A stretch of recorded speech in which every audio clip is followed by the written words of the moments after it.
We're gonna do the. By the way, if you have to sit in a chair, it's fine. There's no problem. There are extra chairs there. Okay, if your legs are sore this morning. When you meditate in a group, it's nice to not move at all. Okay, so try very hard to get comfortable first.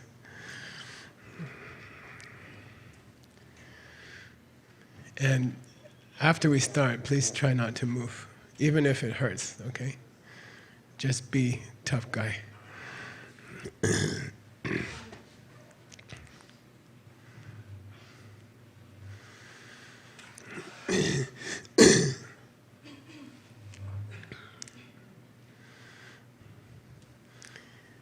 Dene senge nam gimbe tingin zena nyom shugne tension deljun look to nan look me to la toparche. We're gonna do Maitreya's lion stance. You ready? Okay. Don't move. Don't open your box. By the way, if you want to record it on your phone, you can put your phone up here, and then you can follow it today during your meditation. We'll do it again tomorrow. We'll go more each day. Okay.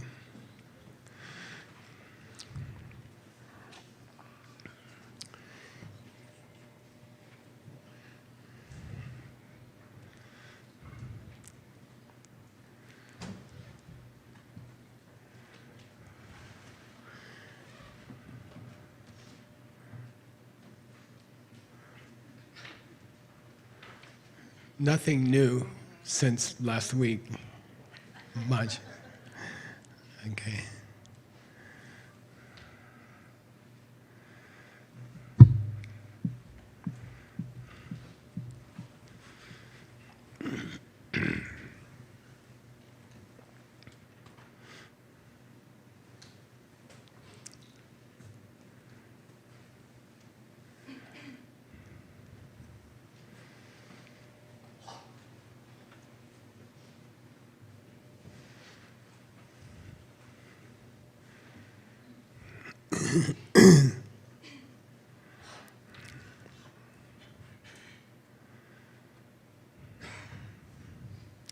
So the lion's dance, as you know, it has 5 rounds, 5 different parts traditionally.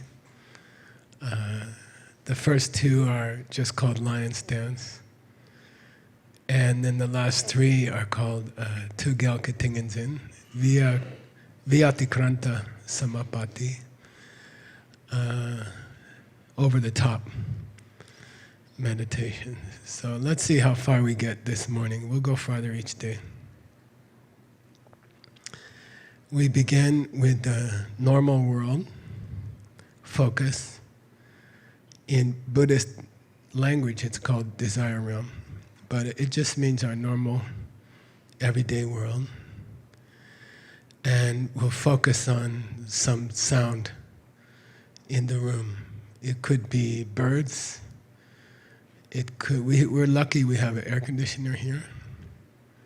Could be garbage trucks outside your house. Could be your children in another room. In your meditation cottage, since Diamond Mountain is so quiet, I find I will oftentimes use the sound of the air molecules hitting my eardrum, some kind of a background noise. So choose a noise in this room right now. It could be air conditioner. We'll spend about 10 breaths on it. If you have a lot of time, you can spend about 20 breaths on each level. But if you don't have a lot of time, 10 is a good number. It's distracting to count the breaths at each level, but if you count the first few levels, then you'll get a sense of the time when you should move on. So 10 breaths here on the sound of the air conditioner. A a lot of this meditation's goal is to learn to be the boss of your mind. Our mind usually is very, very unstable, and we don't even know it. For our whole life, we have lived with a mind which is very, very flighty. It goes everywhere. And as soon as somebody says something to us, a few bad words can throw us off for a whole day or a whole life. And just thinking about food can destroy your meditation for an hour.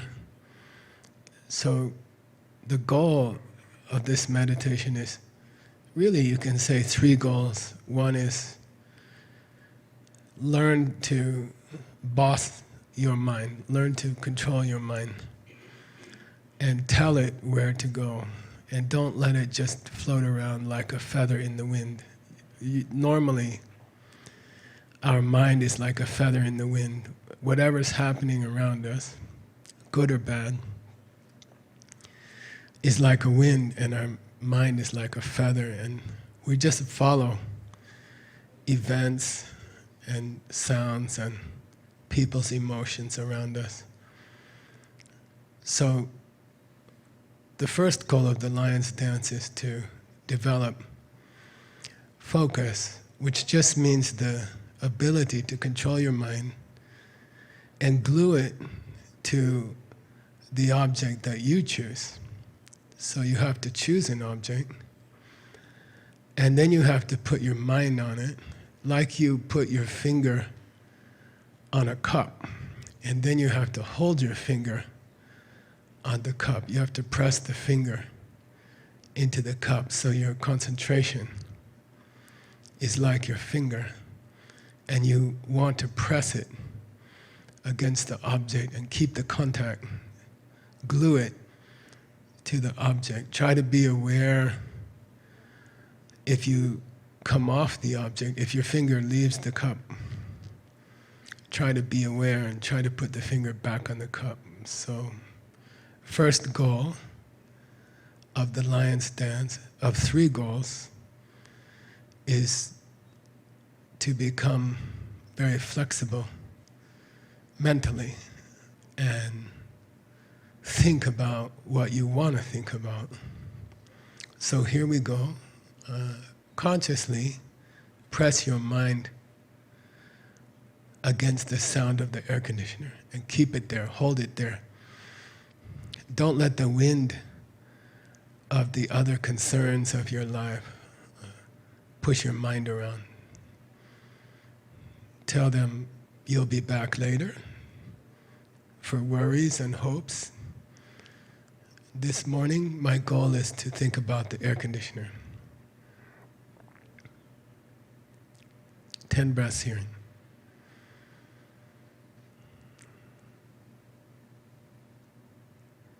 There's 2 ways to put your mind on the air conditioner. One is simple contact, and one is to sort of release, surrender, enjoy, sink into the sound.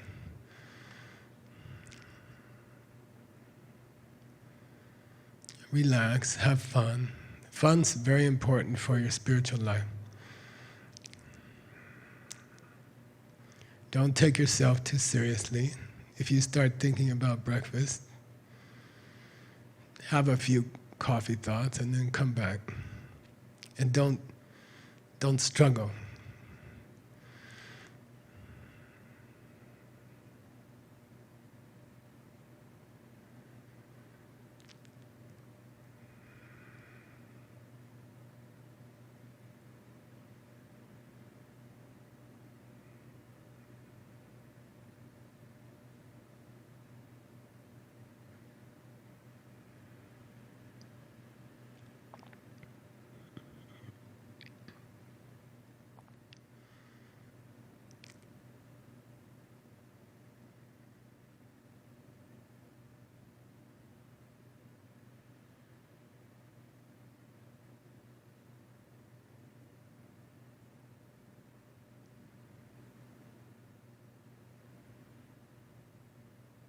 Show your mind who's boss.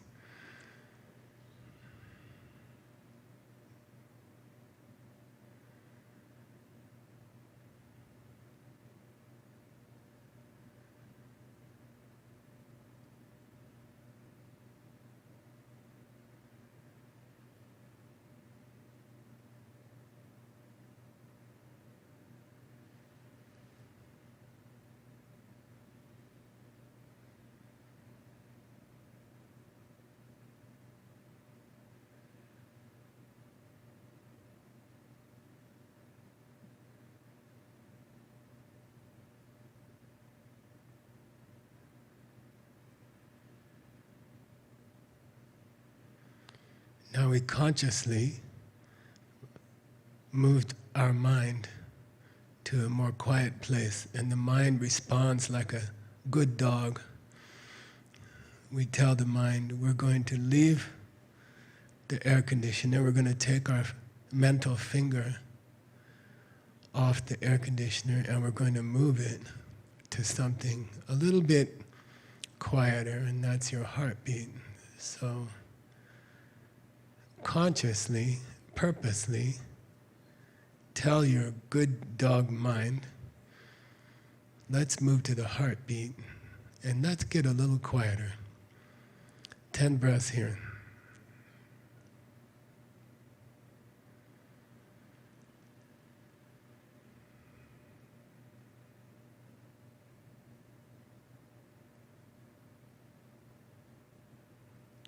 So far we don't have any important content. We're just sharpening our ability to focus.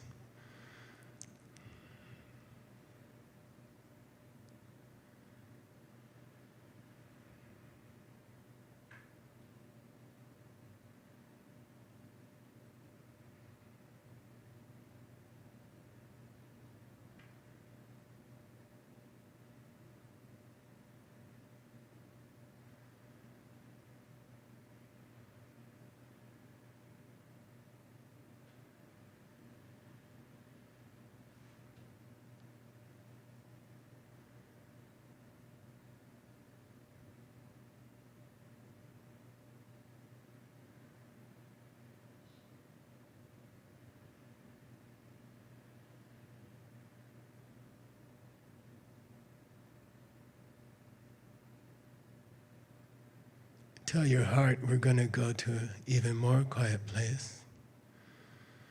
And instead of feeling like we're in our body and we're focusing on our heart, we go inside the chamber of the heart.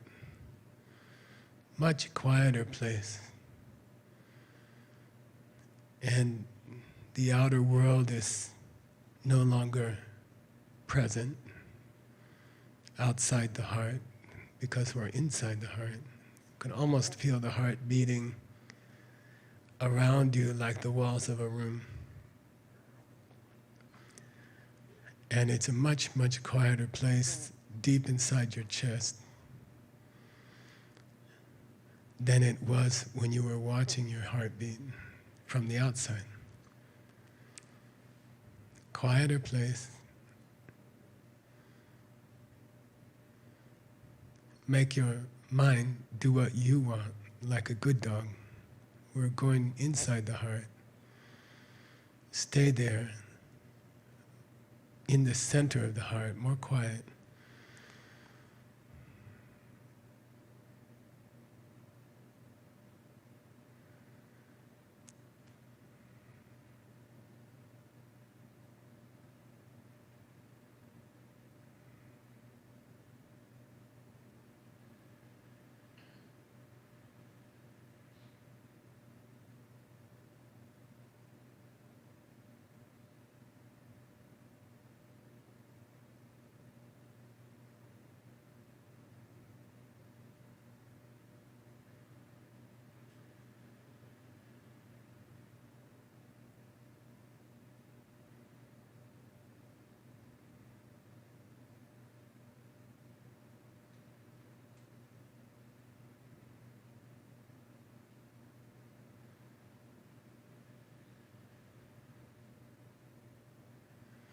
then think I would like to go to an even more quiet place. So stay in the center of the heart. For me, it's kind of dark. And imagine you can hear the heartbeat, but it's far away and it's very small. So maybe it's 40, 50 feet away, 10, 15 meters away. Much smaller. And I don't feel so emotionally connected to it. I'm a little bit distant. I'm in a super quiet place inside my heart, and I'm just barely aware of the heartbeat far away.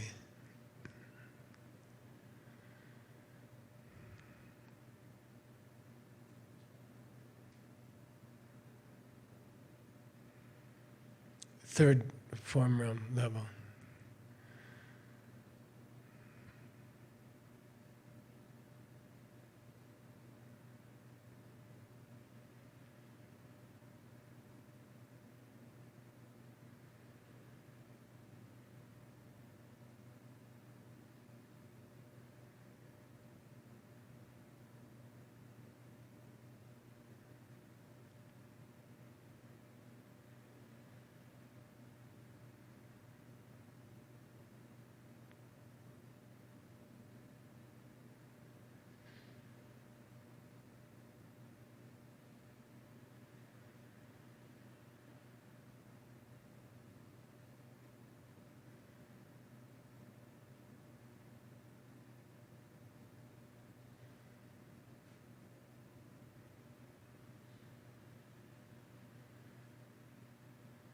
Surrender to this meditation.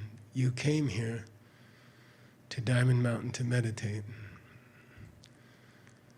So give it your attention. Give up thinking about the things you have to do, people you have to see. You're at Diamond Mountain. It took you a lot of money and time to get here. This is the time to meditate. Let the other parts of your life go. Be here. Focus. Now we imagine tiny single grain of sugar, white crystal or a diamond in the very, very center of your heart. I like to see it. It's suspended in the darkness. Single tiny crystal of sugar, single grain of sugar, and you put your mind inside it, almost as if you were climbing into an airplane cockpit or something small, tiny, transparent space, shining, and put your mind inside. The quality of the fourth form realm level is a feeling of single-pointedness, ekagra.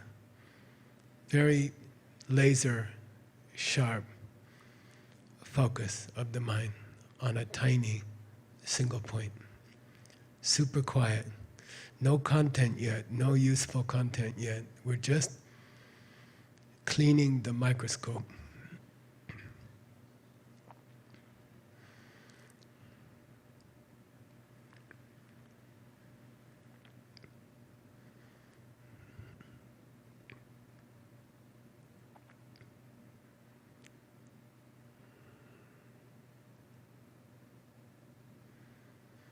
Show your control over your mind. My mind is not a feather in the wind.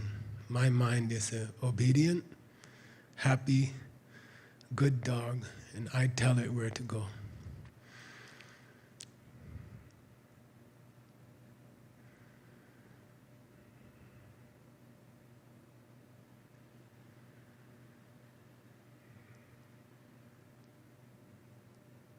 You stay there in that crystal until I tell you to come out.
now the first formless realm, and we expand the mind. So inside the crystal, imagine a vast ocean like the Pacific Ocean.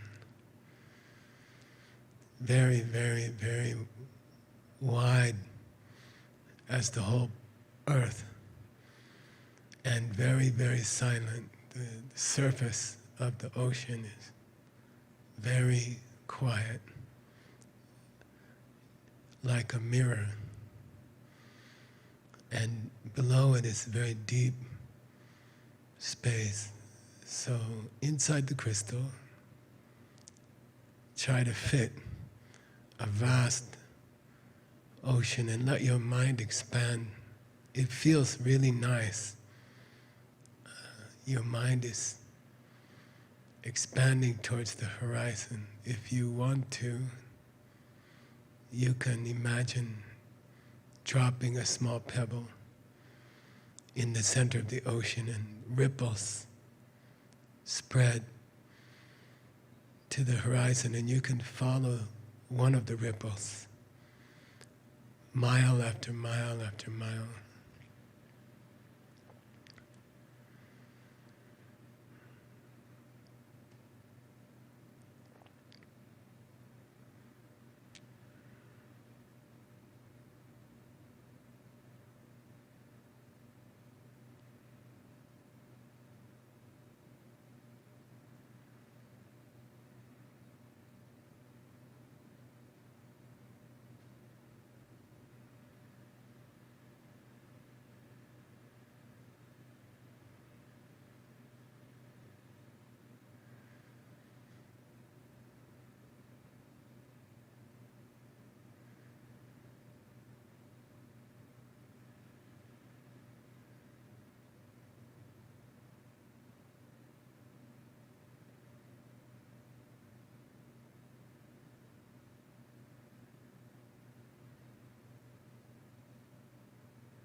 Now the whole earth is not enough to hold your mind, and the oceans of the earth are not wide enough.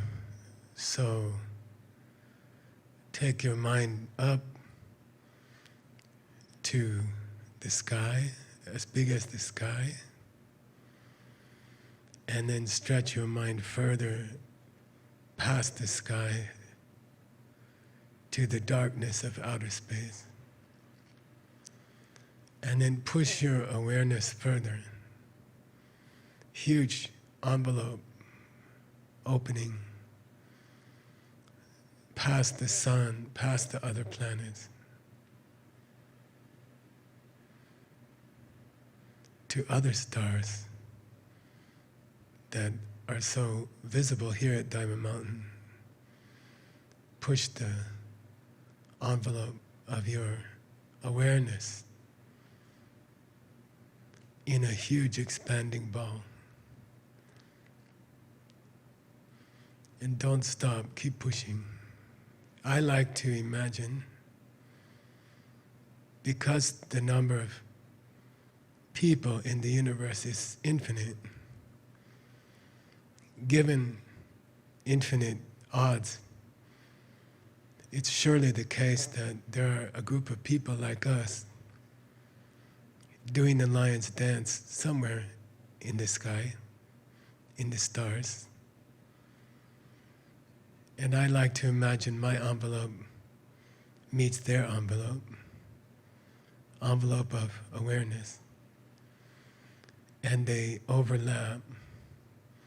And I kind of like to greet those other meditators, and then we both push our envelopes further.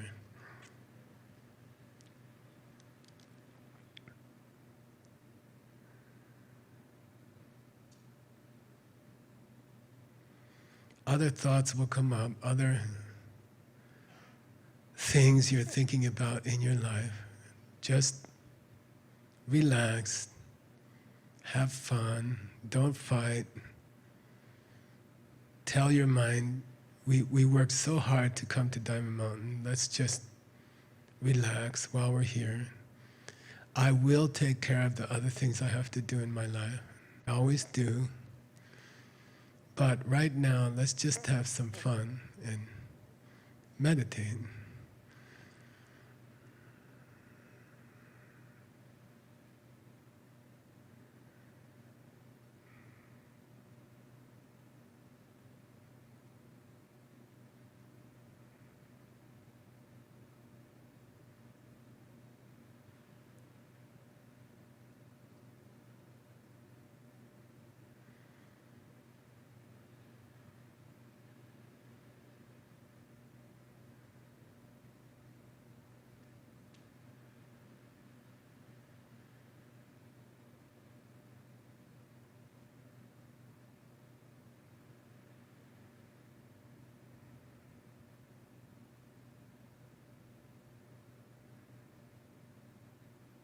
Still no content, we're just flexing our meditation muscles.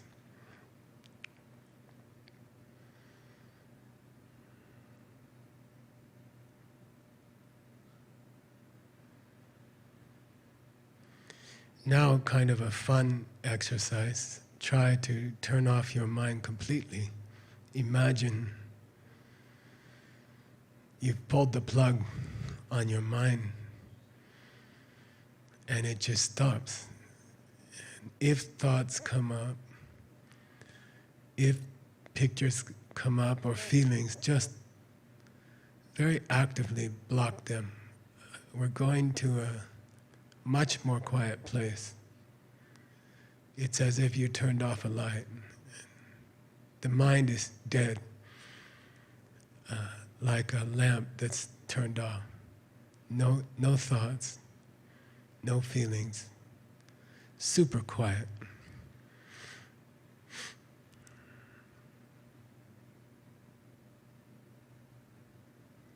Many meditators in the past have mistaken this for emptiness, and it's not. And it's not helpful as an object. It's just a way to sharpen your mind and get it more quiet. We don't have an object yet.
Now we go deeper to the fourth formless realm, and we still turning off the mind.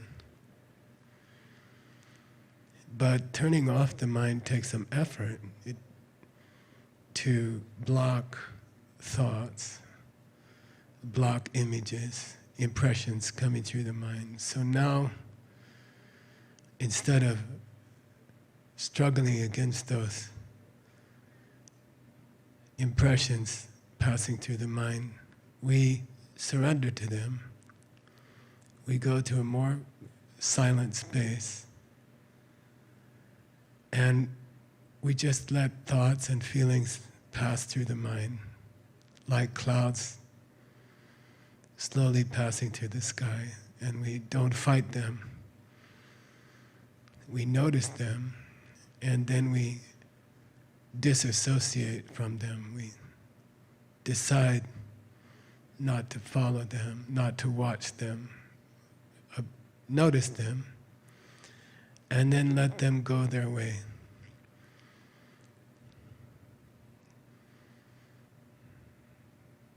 Super quiet space, quieter than everything before.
Now for the first time we bring a meditation object to mind. And traditionally it should be an object which is very virtuous, very good, has a lot of goodness. And one of the sweetest objects is to think of one of the teachers in your life. Could be mom, dad, your first grade teachers, who gave us so much. And then school teachers, or teachers who taught you other things like sports or music. Could be historical teachers, Jesus, Buddha, Muhammad, some great saint, Tsongkhapa. Could be the person who taught you how to do your job. Oftentimes, after our education is finished, we have to learn a specific career. And oftentimes, your success depends on a teacher. There's someone to guide you at that moment. Maybe you haven't met yet your heart teacher. Maybe it's someone coming in the future and you can feel them, you can imagine them. And you've been waiting, and you've been planting the seeds. So you can also imagine a teacher, perfect teacher for you, whom you haven't met yet. Bring that teacher to this room, ask them to come. Ask them to sit in front of you, knee to knee. Your eyes are closed, but you can see their face. Their eyes are open, they are looking at you. And traditionally, you imagine the great affection and love that they have for you, this teacher who purposely grew your good qualities like a gardener.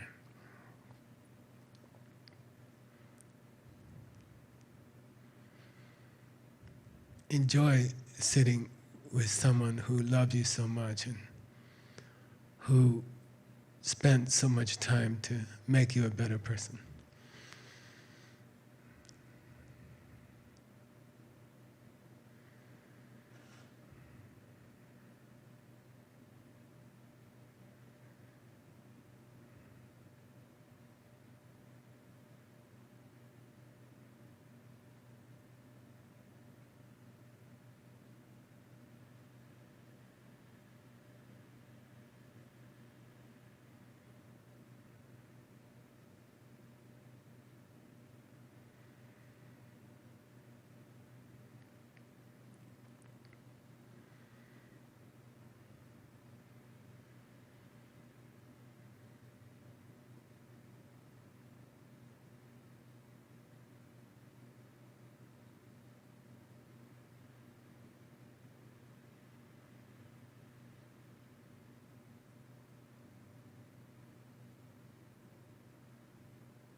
Now try to remember the first time you met this teacher, or you can reconstruct the first meeting if it was your parents, for example. Where were you when you met them? Maybe you had dinner together the first time you met. Try to imagine those first minutes and try to think of all the outer causes that brought them to this meeting. Maybe they came to the dinner in a car, and before that they got into the car at a house, and before that they were doing something else. Maybe they were at the grocery store. Before that, what is the chain of events, outer causes that happened one after another to bring them to the first meeting? And then think about what brought you to the first meeting. Oh, I was born in this world, and then I grew up in a certain place, and then we moved to a certain house. In that house I met this teacher who came for dinner. So imagine chains of events and causes, outer causes. This is how I first met my teacher.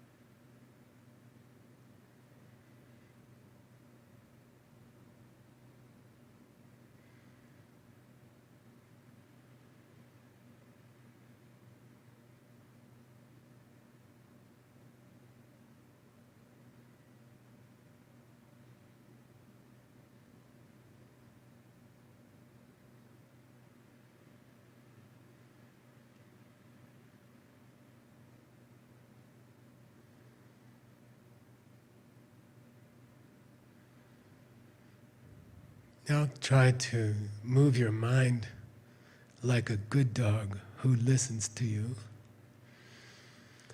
Let's think about the deeper causes, the real causes of why I met my teacher.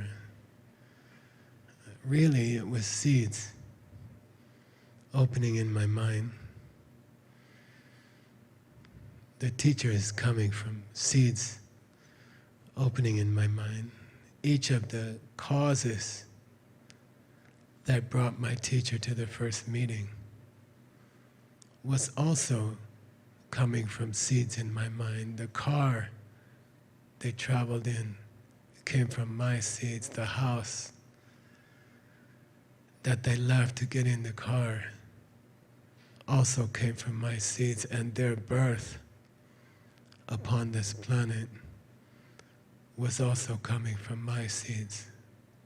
It wasn't outer causes and events that brought my teacher to me. There's no teacher like that in the world, and that's the emptiness of my teacher. There's no teacher who came to me because of cars or houses or births. Each step of the way was coming from seeds in my mind. And the beautiful qualities I see in my teacher, their kindness, for example, their patience with me, those are all coming from something I did in the past.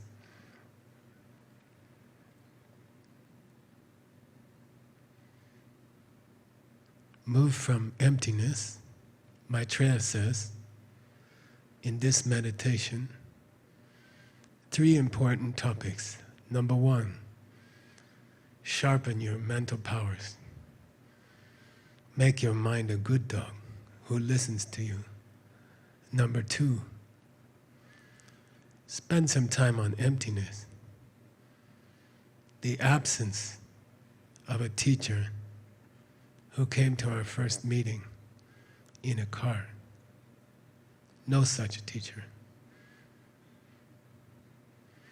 And then in the third part of the meditation, go to dependent origination, causes, seeds.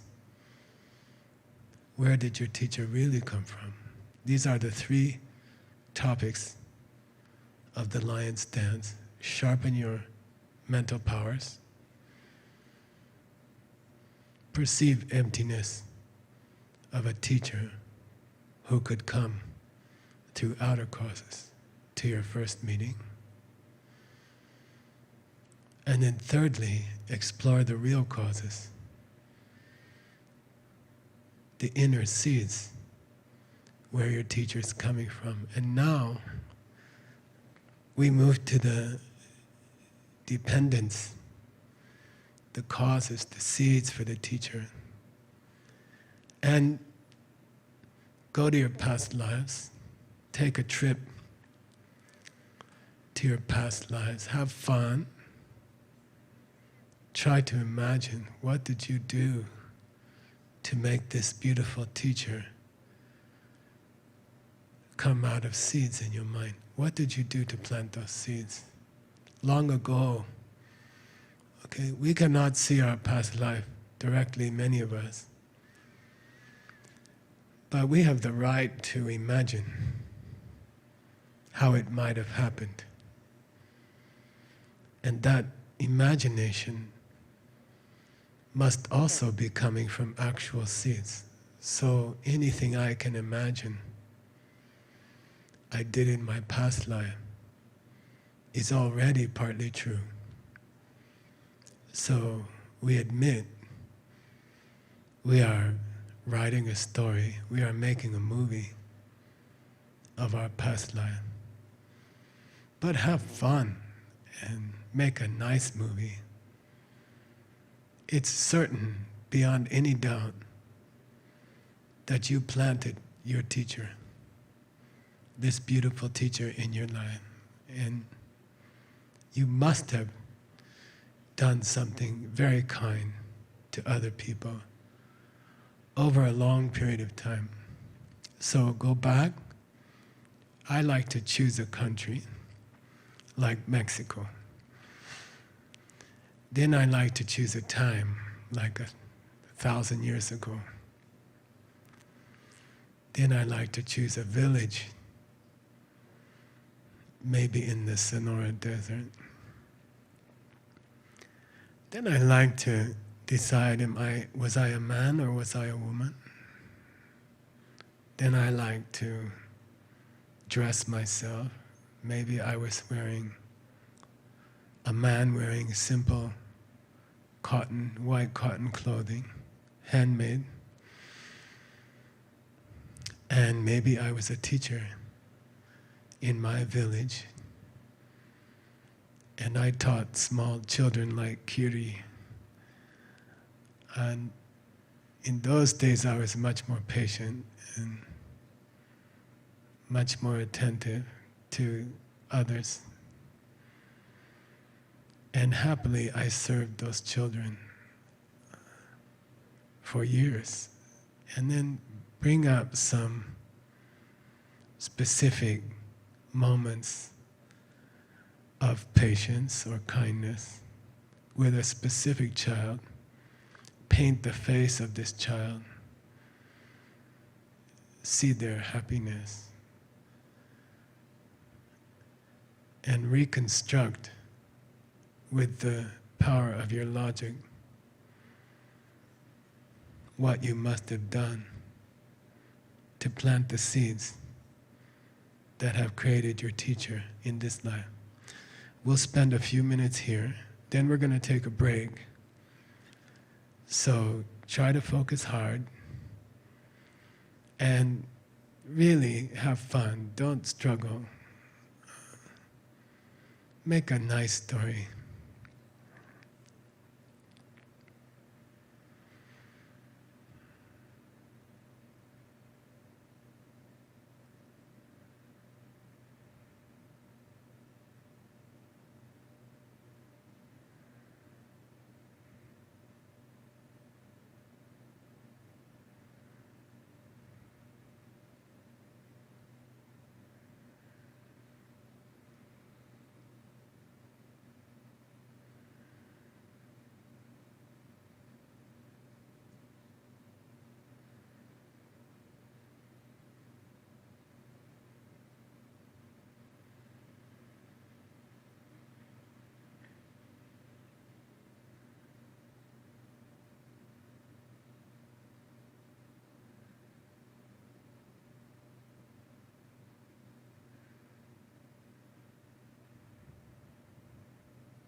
Then please come back to your mind. Come back to the center of your mind. And imagine 5 or 6 beautiful silver seeds in the center of your mind. I like to picture them like a robin egg, bird egg, shining silver seeds in the center of my mind. Then watch one of these seeds crack open,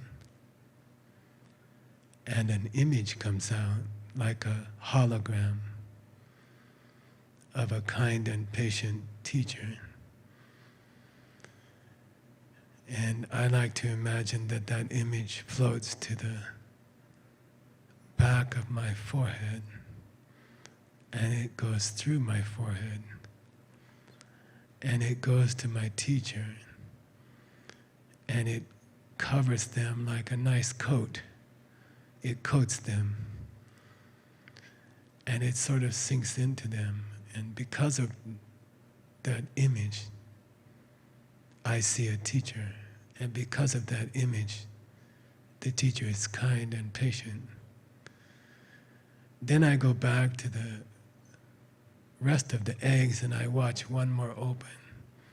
I watch another image come out. I watch another image settle over my teacher. And I watch the patience and kindness shine stronger. And then I go back to another seed and let it open. There will come a day in your meditation when you can see real seeds opening, and pretending to see them open is a powerful cause of that day in the future when you actually see the kindness and patience of your teacher coming from your own seeds. There will come a day like that. If you work hard to pretend that you see the seeds open, then it will bring that day faster. And quickly after that, within a few hours after that, you will see emptiness directly, which is the most powerful way to serve others.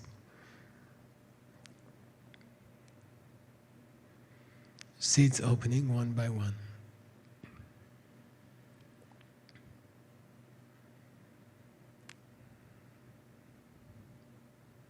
Images floating, images coating.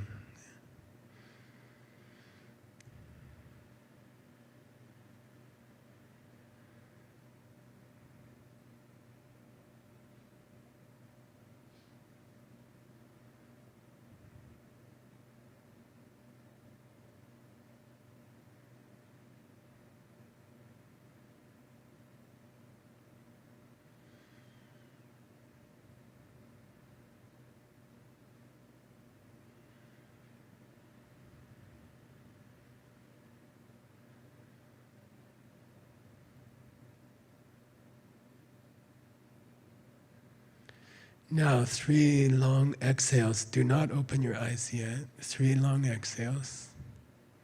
Imagine that you are sharing with other people in this world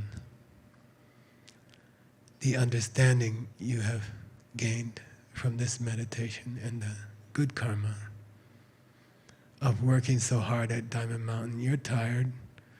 You traveled a long way. It's hard to sit like this and dedicate that hard work. Many, many people here at Diamond Mountain have worked for months to give us this chance. Thank them with your breath.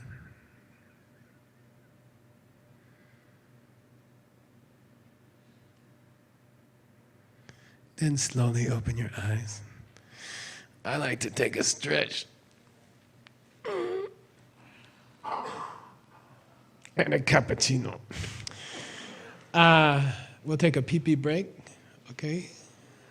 Drink something, okay? And when you come back, we'll do a few questions if anyone has questions about the meditation, okay? See you in 10 minutes. We'll ring a bell. Who's such a visualized person? They don't see pictures in their mind. They mostly use words and thoughts. So maybe when they go back to Mexico, they don't see a white clothing and they don't hear those things, but mostly they're dealing with thoughts. And does that have the same power to plant seeds? And yeah, that's fine. Words, we're going to talk about it today, Chicha, and words have a very great power to plant seeds. So almost the same thing.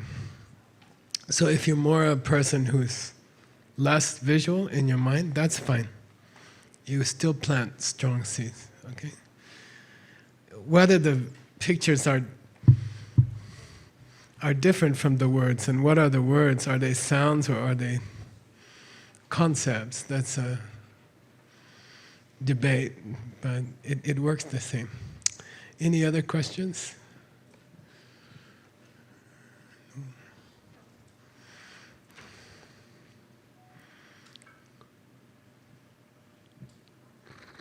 Yes, thank you for meditation. What is the reason for a seed to open? What is the cause for this? Okay, good. For that, you should study DCI. You can ask God to read. But mainly, time. The seed that is planted earlier will open first, unless there was some strong emotion when it was planted, unless you are close to a major transition in your life, like meeting your husband for the first time or having your child. So those are different things, strong emotions, time, and the seriousness of the original deed. You know, a killing seed will open faster than a lying seed, for example. So how heavy was the karma? How strong was your emotion at the time? Are you close to what we call transition karma? Is there a big karma coming up that's a milestone in your life, and then that will take over. Those karmas will get stronger, or just plain time. Which one was planted first normally will ripen first. Okay, so these are factors. How strong was your ignorance or your understanding at the time is probably the most important seed. So that's why coffee meditation is so important. That during coffee meditation, you think about good things you've done in the past. Two different ways. Number one, I'm very glad I was teaching kids in Mexico 1,000 years ago. That was nice, okay? But number two, I'm so glad I understand where things are coming from. So the most powerful trigger for a seed in the wheel of life also, Gepa Sepa Gupa Lemba, link number 8, link number 9, the most powerful trigger is, do you understand the seed or not? It's kind of cool. The more you understand the seed, the faster it opens, okay? So the more you consciously plant seeds, and the act of understanding the seed makes it open faster. It's kind of cool. In a negative way, which is the story of the wheel of life, link number 8, link number 9, Gepa Sepa Gupa Lemba, desire and grasping, these mean misunderstanding the seeds, and then bad seeds open faster the more you misunderstand them. The less aware you are of seeds, the faster the bad seeds open. The more aware you are of seeds, the faster the good seeds open. It's kind of cool. All right, one more question, then we got a lot to do here. Nope. Okay, my teacher used to say, you were there, right? Who was there with Rinpoche? He'd say, oh, you understand perfectly. No questions, very good. All right, here we go. Let's go down, all right? Let's do round number 2.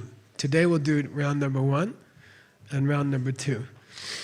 And then tomorrow, we'll start on what we call over the top. Over the top means round 3, 4, and 5. Those three, round 3, round 4, and round 5 together are called over the top. Tugelketingensen. Vyatikranta samapatti. Ready? Now, we're going to start round 2. Where? Where were we? We were watching the code settle on the teacher, okay? So when you start round 2, you're kind of starting with a nice bath in dependent origination. You're like, ah, such a sweet teacher. Ah, come from me. Okay? Like you're there. That's where you are. Dependent origination. Okay? So we start round 2 up with our teacher. Okay? Enjoying teacher. And enjoying their beautiful qualities. And appreciating how they came. Okay? Just sitting with them, appreciating them. Then we come down the 8, we call samsuk. Say samsuk. That's the abbreviation for samten dang suk me. Okay? The 4 form realm levels are called samten shi, the 4 samten. And then the 4 formless realm levels are called the sukme shi. And there's a Buddhist abbreviation called samsuk. And the books about them are called samsuk books. Okay? So the suk is not suk, it's sukme. Okay? Formless realm. Okay? So after the teacher, we're going to go back down the ladder. Okay? How far? To Samten Dumbo, to the first form realm. We do not go back to the air conditioner. Okay? Why? if you really get into the form realm, which takes a long time, we're just pretending, right? It's very different from the desire realm. So if you go back to the air conditioner, it's so different that it would disturb your meditation, okay? So when we go back down in round number 2, we only go to the first form realm, to the heartbeat, okay? But I'll give you a preview.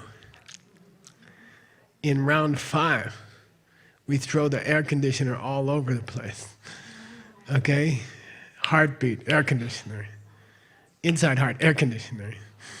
You know, like, can you go between realms? That's really hard, okay? We're gonna do that in round 5, but we're not gonna do it today. Okay, so here we go, round 2, ready?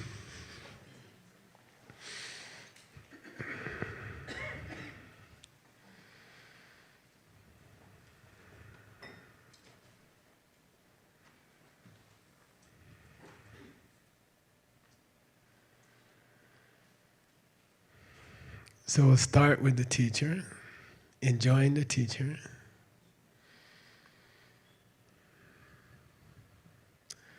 Oh, this teacher is coming from me.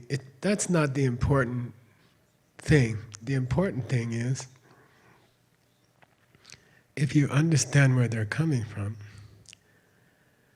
you can keep them in your life forever. Just keep serving other people, being patient to other people, sharing with other people, helping them when they have trouble, consciously planting the seeds to keep my teacher in my life. You have power over reality. It doesn't have to go the way it went before. Teachers get old, lose teachers. You get old, lose teacher, lose your life. It doesn't have to go that way.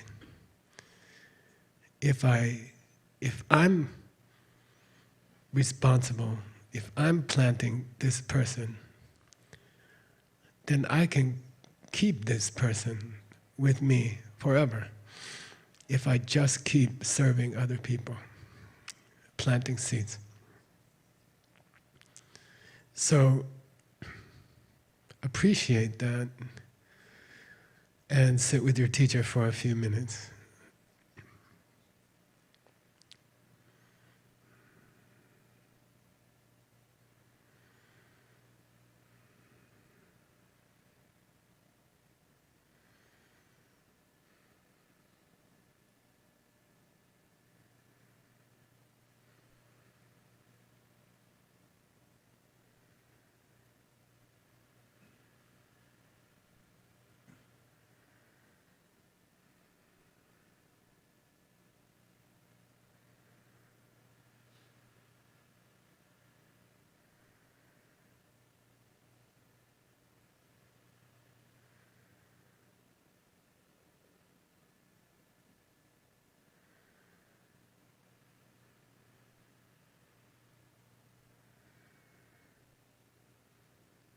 Then you make a conscious decision to come out of the meditation. Drop from the teacher, drop from awareness of the teacher, to turning off your mind, watching thoughts float by, and just not listening to them. As you go down, don't spend so long. You can spend half the time. The quality of attention in meditation drops quickly after half an hour or so. So don't expect to be as clear coming down. You are going to be tired focusing. It's very tiring to really focus well. And the mind attention degrades very quickly. So we'll spend half the time at each level, coming down. I suggest 5 breaths. Turn off your mind. Thoughts just coming through. Don't listen.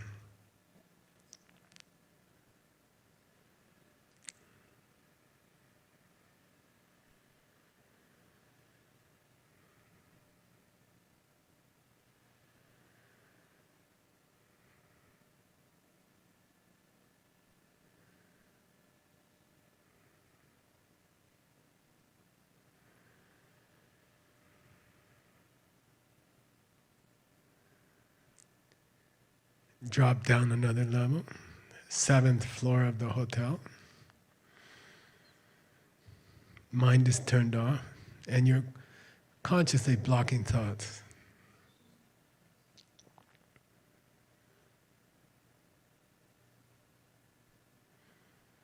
Protecting the space, the quiet.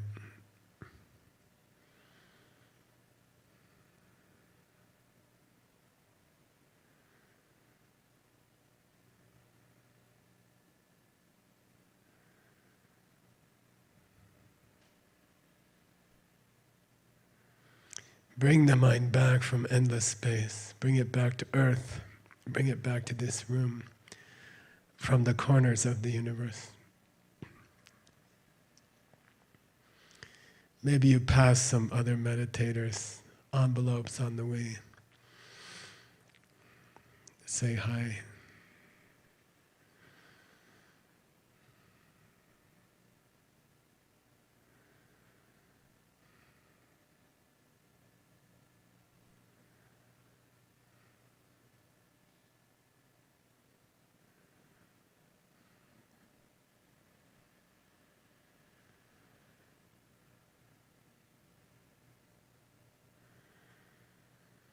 Back from the ends of the ocean.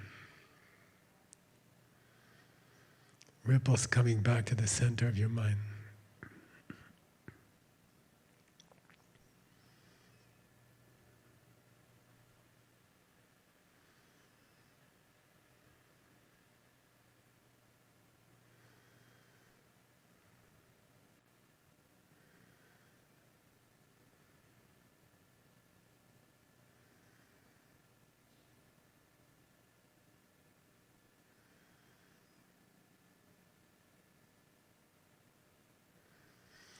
Back to the crystal of sugar, tiny, tiny, tiny point inside your heart, but bright enough to keep your attention.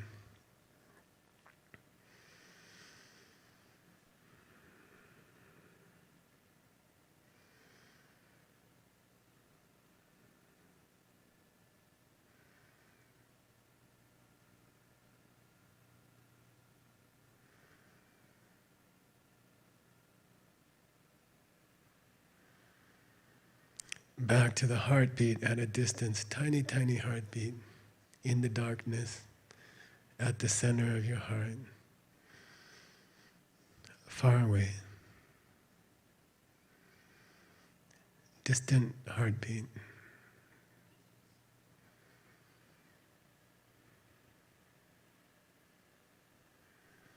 Show how strong your mental powers are. Keep your mind on the object. Keep your mental finger pressed against the object.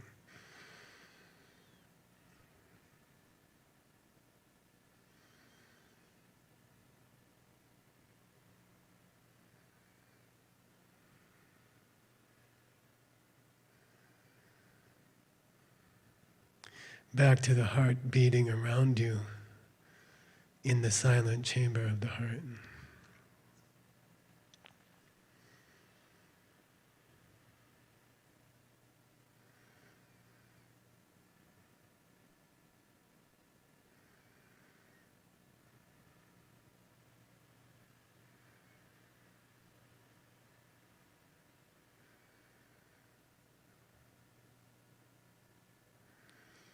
Back to your body in general, and feeling the heartbeat in your chest.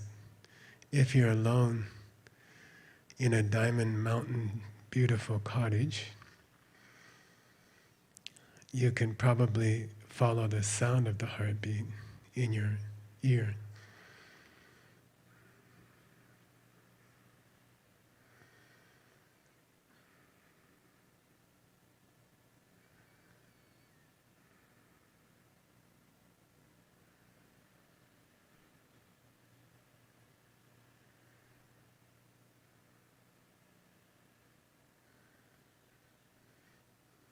It's traditional not to just leave your teacher sitting there, so if you're just going to do 2 rounds, you can go back to being with your teacher, ask them to bless you, stay in your heart during the day, guide you. So in your mind you ask them, and they start to rise up from their meditation cushion into the air. As they rise slowly, they start to get smaller until they're about the size of your head, at the top of your head, and they come down to sit on the top of your head. And you can feel the slight pressure of them, their body, on the tip of your head, and they turn to face the same direction. You ask them to come to your heart. They get smaller until they're about the size of your thumbnail. And then slowly they sink down your central channel, past your throat, and into your heart. And they happily agree to stay there and influence you during the day, even when you're not thinking of them.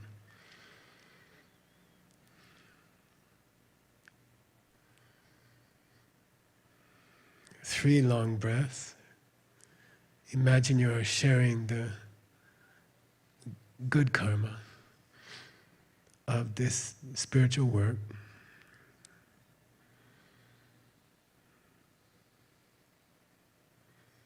With people in the whole world.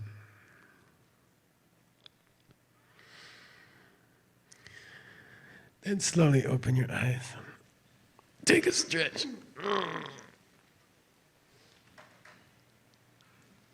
Okay, that's round 2.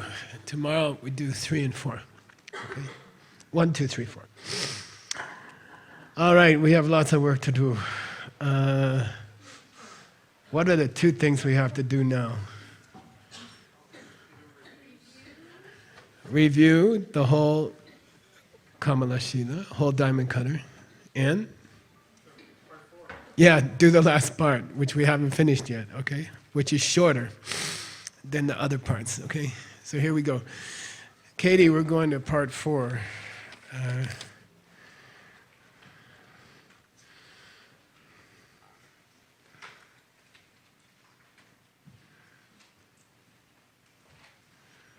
Oh.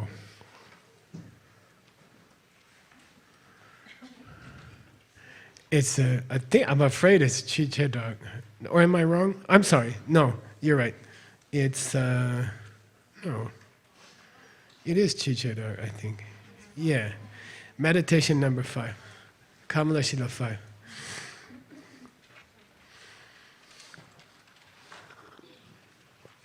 You guys want air conditioning? Raise your hand if you're a yes party. Raise your hand if you're the no party. No party wins. I'm Trump. I can cancel everybody's vote. Okay, but I'll go with the no party. Okay, Chicha. Let me go back to the sutra.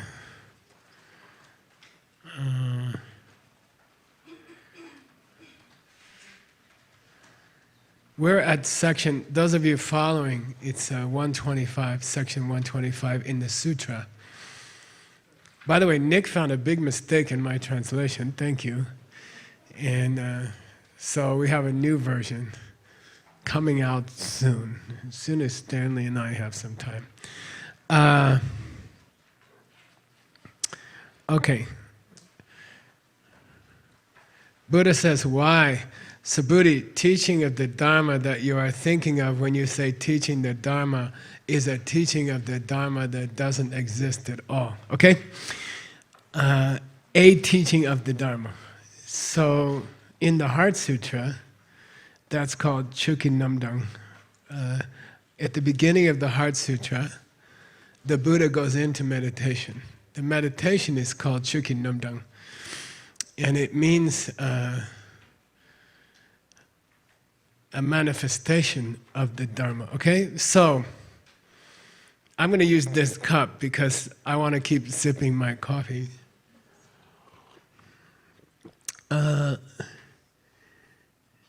And this is a very, very famous teaching called Chicha.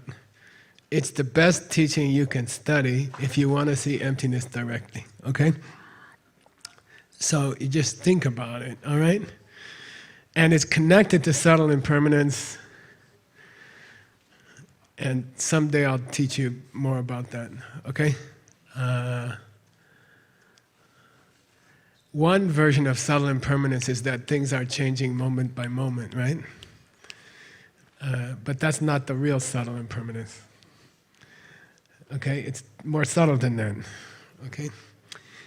Anyway, this is a cup. Okay. So if I hold this up and I say, "What's this thing we'll meet?" then he'll say, "Cup. This is a cup, Geshe-la." And then if you ask him why, how do you know it's a cup? Then in this life, when he was, I don't know, 2 years old, 1.5 years old, his mom said, "Will, cup, cup." And then he's like, "Cup, cup."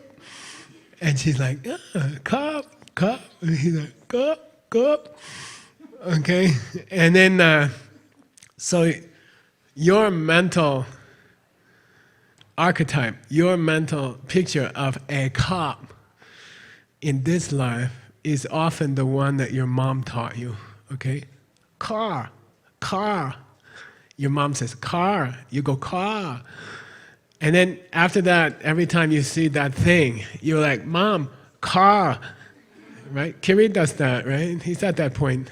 Then you say, "Oh, good boy, Kiri, that's a car." Car. Then he's like, "Ah, car." Okay. And then later in your life, if you get married and you send your wife out to buy some cups and she comes back with one of these, you feel uncomfortable. That's not cup that my mom taught me. That's why mother-in-laws have such problems with wives. Okay, because mom taught cup. Mom taught Will cup, look like this. Wife's mom taught this cup, square. Wife went out, bought cup, square. Husband, a little uncomfortable. Mother-in-law, very uncomfortable. Okay, so you have a mental picture of cup, okay? And this gets into the other question. Then you give that picture a sound. You connect the sound to the picture. Ka-a-pu is this picture in your mind, okay? And we confuse the sound and the picture. Chinese language is very, very interesting because the picture is the sound, in a way. So some people say Chinese people can think more clearly. I don't know. Probably. Okay, because in the old days, the turtle shell picture was very close to the one your mom taught you. Okay, but in any case, even in Chinese, there will be a sound connected to the picture. Okay, cup. How do you say cup? Bei. Beizi. Beizi. Beizi. Okay, Beizi. Okay, so you have a Beizi picture from your mom. Okay? Then, in this case, so it's the difference between a cup and cup. Okay? A cup, a cup, a cup, cup. Okay? Picture in your mind. Okay? Then, do you remember the word in Buddhism? Especially Sautrantika. A cup, cup. Chichen. Ooh, I'll kiss you, but your wife's here. Then the cup. Rangten. Okay? So there's a Buddhist word for it. The idea in your mind. Close your eyes. Cup. A cup. Okay, cup, cup. Okay? Then a cup. Okay? This is what we call the physical expression of the idea. Cup. This is a physical expression of the idea, cup, okay, that your mom taught you, right? Okay, so there's cup, chichen, and you can also call chi, or, yeah, don't get complicated on me. Or a cup, you can also say in English, the cup, okay? A cup, the cup, those are outside cups, okay? Got it? And then there's cup, mom's cup, with your eyes closed, okay? So, one is called quality, cup. It's quality. And it's a difficult word, even for an English speaker. Mom's cup, we call quality. The cup, a cup, we call characteristic of that quality, typical of that quality. So don't understand the wrong characteristic. I don't mean this is characteristic, a characteristic. I'm not saying a characteristic.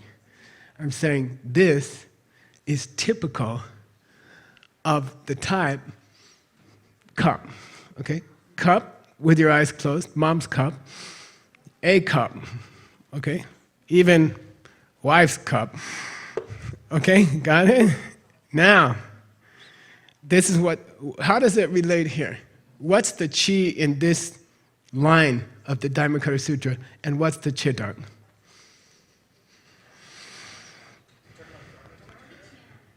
Yeah, what's the caption on the picture? What's the sentence saying next to the picture? What's the difference between the Dharma and a kind of Dharma? Okay, Chuki Namdang and Chu. Okay, Chuki Namdang and Chu. What's the difference between Dharma? Okay, close your eyes, Dharma. And then a Dharma, like the Diamond Cutter Sutra, Jinkanjing. Okay, that's a Dharma, a cup. Then there's Dharma, especially when your mom taught you, okay? Oh, this is Dharma. We call this Dharma. Fa. Both, fa. Okay. All right, got it? Car, we use car in DCI, right? Scott drives the car around the hotel. Okay. Car in your mind, the one that Will's mom taught him, car. And the first car you saw is the car that for you is always a car for the rest of your life. Actually, it's older than that, but we can say that, okay? Then there's a car that you buy later on when you I bought my first car about 5 years ago. Then there's the car, a car that you buy. Okay, got it? Why are we talking about this? You ready? Here's the punchline. They're the same thing.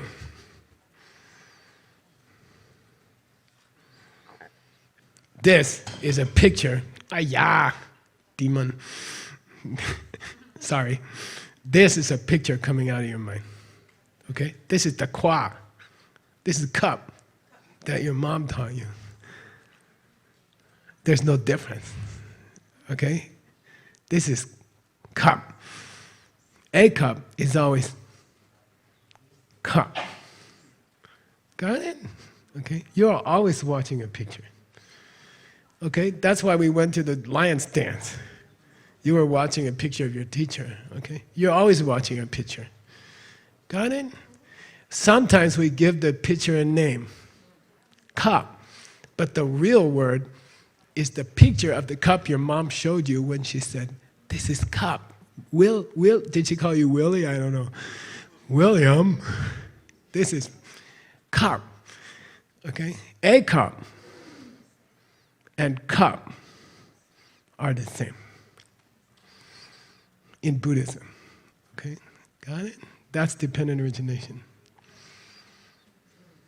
The absence of an outer A cup is emptiness. Okay? There are no the cup. There is no a cup. There's only cup coming out of your mind. Okay? Picture coming out of your mind. Okay? Is that disturbing? Is that weird? Did all the people you know come from you? Are you kissing yourself when you kiss your wife? These are deep questions. Dharmakirti said, no, he wrote a whole book about it. It was called Proof of Other Mind Streams. I think he should have called it You're Not Kissing Yourself.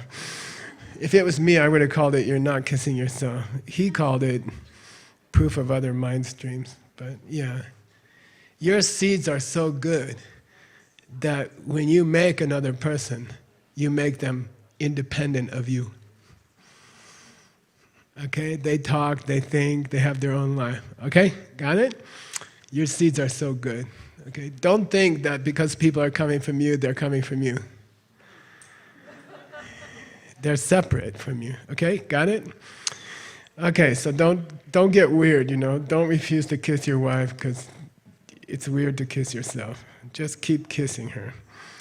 All right, so this one's probably the deepest idom in the Diamond Cutter. I'll probably say that about 6 times. Okay, you know that. You know me. Okay, what time I have to stop? 10:30. We're good. Okay, next meditation. You still don't need air conditioner? Not for a while. Some people are going to change parties. Meditation number 6. This is one of my favorite meditations nowadays. I don't know, I had some kind of breakthrough about it.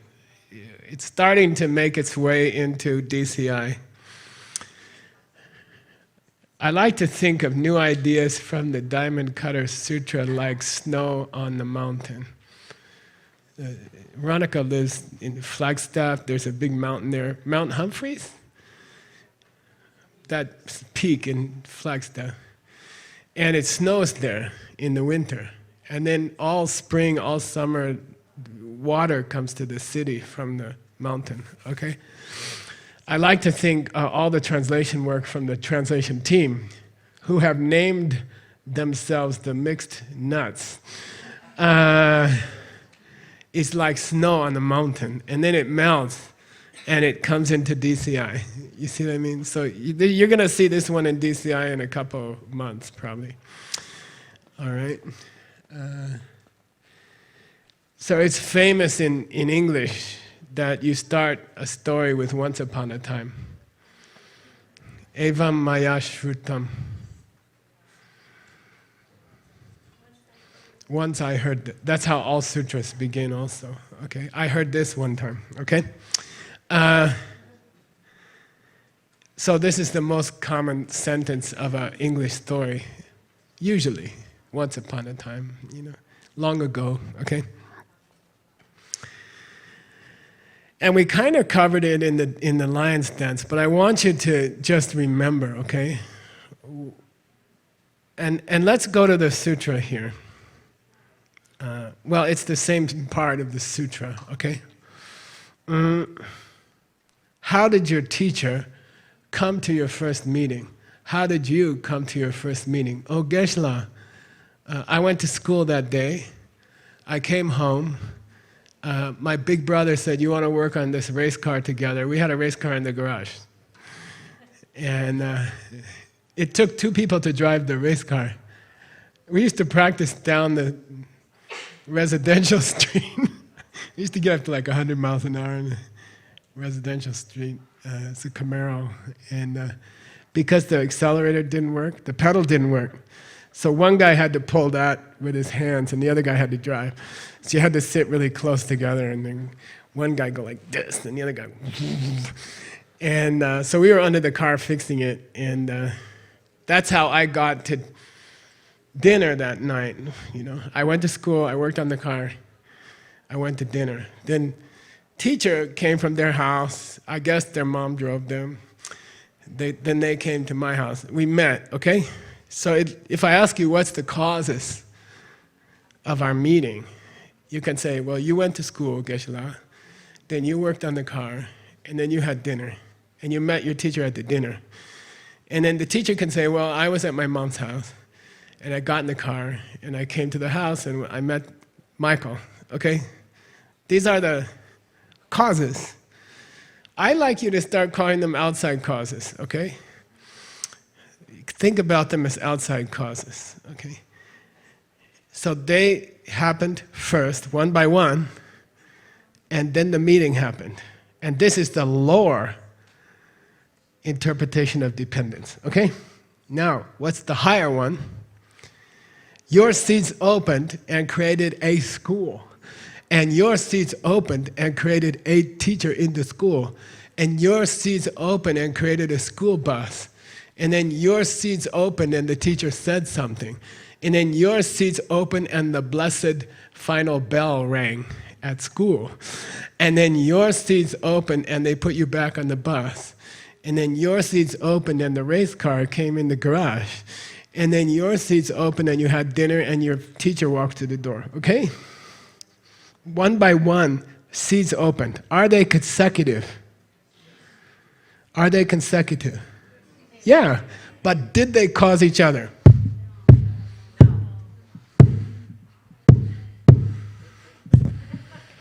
What am I doing?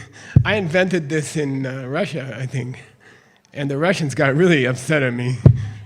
Geshe-la, это не надо делать, это очень скромный, скучный, неприятно.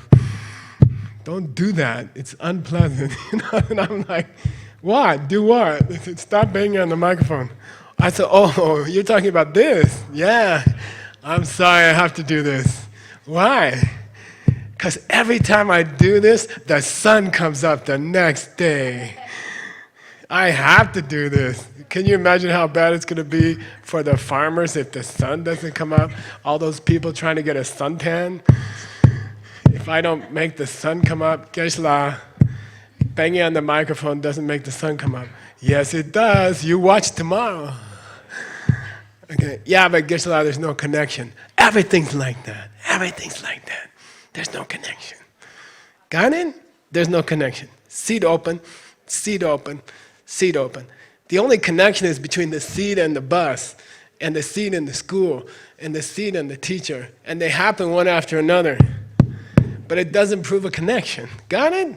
It's very cool. It's very cool. That's the real meaning of these lines. Buddha's explaining why nobody teaches the Dharma. Okay? Did Geshe-la get up on this chair? Yes. Did Tim fix the microphone? Yes. Did Geshe-la open his computer with Chunzom? Yes. Did Geshe-la start reading the Diamond Cutter Sutra? Yes. Did Geshe-la teach the Diamond Cutter Sutra? No. Okay. Were those causes of Geshe-la teaching the Diamond Cutter Sutra? No. What caused Geshe-la to come in the room? You did. What caused Geshe-la to get up here? You did. What caused Geshe-la what caused the microphone? You did. What Cutter Sutra be written 2,500 years ago? You did? Okay, got it? Okay? Stop thinking of causes the old way, okay? Yeah, Geshe-la came in the room before the Diamond Cutter Sutra was taught, but that didn't cause the teaching, okay? Got it? That's awesome. Now somebody explain this picture to me. The pen never touched the paper. You're so hot. Jeez. The pen never touched the paper, okay? Got it? The pen can't touch the paper. I mean, okay? That's why physicists are going crazy trying to figure it out. The pen never touched the paper, okay? Words came out. Where'd they come from? From you, okay? Every movie you saw, you wrote. Okay? If you don't like the ending, that's your problem. Okay? Oh, Geshe-la, I don't like the ending. Okay, well, fix your karma, huh? Okay, got it? All right. I think that one's one of the coolest ones, okay? Pens never touch the paper. And the Buddha never teaches, okay? Who said that? Buddha. Okay. Are we supposed to believe it if he taught it? If Buddha taught that Buddha never teaches, I don't know, we'll worry about that later. Okay, let's go to next one. Yeah, I like this one because it should come next. What's happening here? Guess. This is supposed to be the Buddha under the Bodhi tree, okay? In Bodh Gaya. This is Buddha getting enlightened under the Bodhi tree. What just happened? 1 minute ago.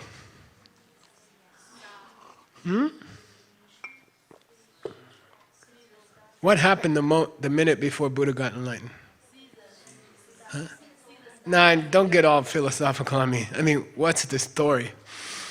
What was happening 1 minute before that? What was he seeing? Yeah, demons. Mara's throwing spears at him. Ladies are taking off their clothes. Really, they're throwing spears at him, okay? What happened? They become flowers before they hit him, okay? Got it? That's an emptiness teaching itself. Halfway through the air, the spear turns into flowers. He says, oh, that's so nice, people throwing flowers at me. Thank you, okay? This is what you have to do with your husband when he's not nice. Change your seeds. Then, even if he wants to hurt you, everything he says will make you happy. Okay, got it? Very weird. All right. Did you make the Buddha enlightened? Yeah. Okay. Did you create history? Yes. Why it says deceptive and true?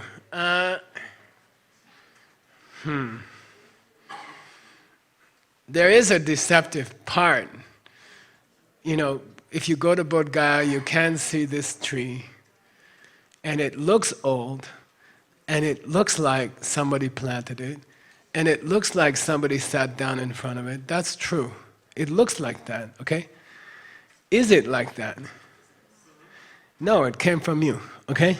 But it looks like that, all right? So we can say deceptive reality is real. It does look like that. It looks like Buddha, who gave his body to 5 tigers, sat under the tree and taught somebody later. It looks like that. But what's really happening? The picture's coming out of your mind. You created not just Diamond Mountain in 2018, okay? You don't like your shower? That's your fault.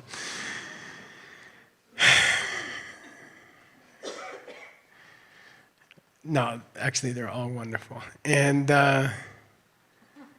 but you created history. You created the Buddhist enlightenment, okay? Buddha came from you.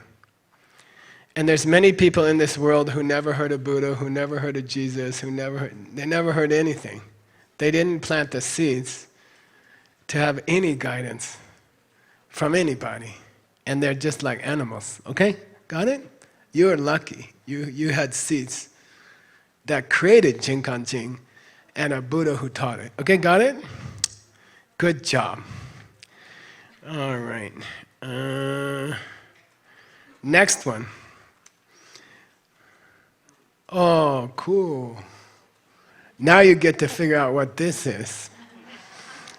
This is a cool part of Kamalashila. Maybe this is the sweetest part, especially if you went through all the Kamalashilas, right? Or you came to some of them.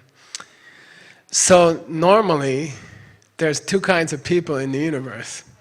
Those who have seen emptiness directly, and those who have not seen emptiness directly. Either you're an Arya, or you're not an Arya. There's only two kinds of people. Either you saw directly, or you didn't see directly. If you saw directly, you are very close to become Buddha. You're just like, the next minute you're going to be a Buddha. I like to call it the bullet touching the paper of the target. You're that close if you see emptiness directly. So in the whole universe, there's only two kinds of people. Either you saw it directly, or you didn't see it, okay? And there are many words to describe both of them, okay? People who saw it are called Arya. Arya means higher being, okay? And there's people who didn't see it. They're called Sosokewa, Pratak Jana. What's it mean? Normal people. Literally, Pratak in Sanskrit, Sosokewa. You okay? What's that? Yeah, literally it means individual, separate people, okay? We translate it as normal people, meaning people who didn't see emptiness yet directly, okay? But the word in Sanskrit is pratak, individual people, normal, separate people. And Kamalashila says they are separate from emptiness. That's why they're called Soso-kewo, Pratak Jana. They are separated from ultimate reality. They didn't touch it yet. Okay? So there's only two kinds of people in the universe. Pratak Jana, normal people. They never heard about emptiness. They're not interested in it. Okay? At all. Then there's the very, very, very, very rare people who got interested in emptiness, heard about the pen, came to Diamond Mountain, did their retreats, and in cottage number 35, or I don't know. Is there a 35? No. Okay, not yet. They saw emptiness directly, okay? We should have like a museum of people who see emptiness directly. We'll have a wax museum. We'll put air conditioning there, okay? And people who saw him. Okay, there's two kinds of people. But Kamalashila says, you know what? Oh, by the way, there's a synonym for Sosokewo. Chipa. Say Chipa. Bala. Bala means baby. Little baby.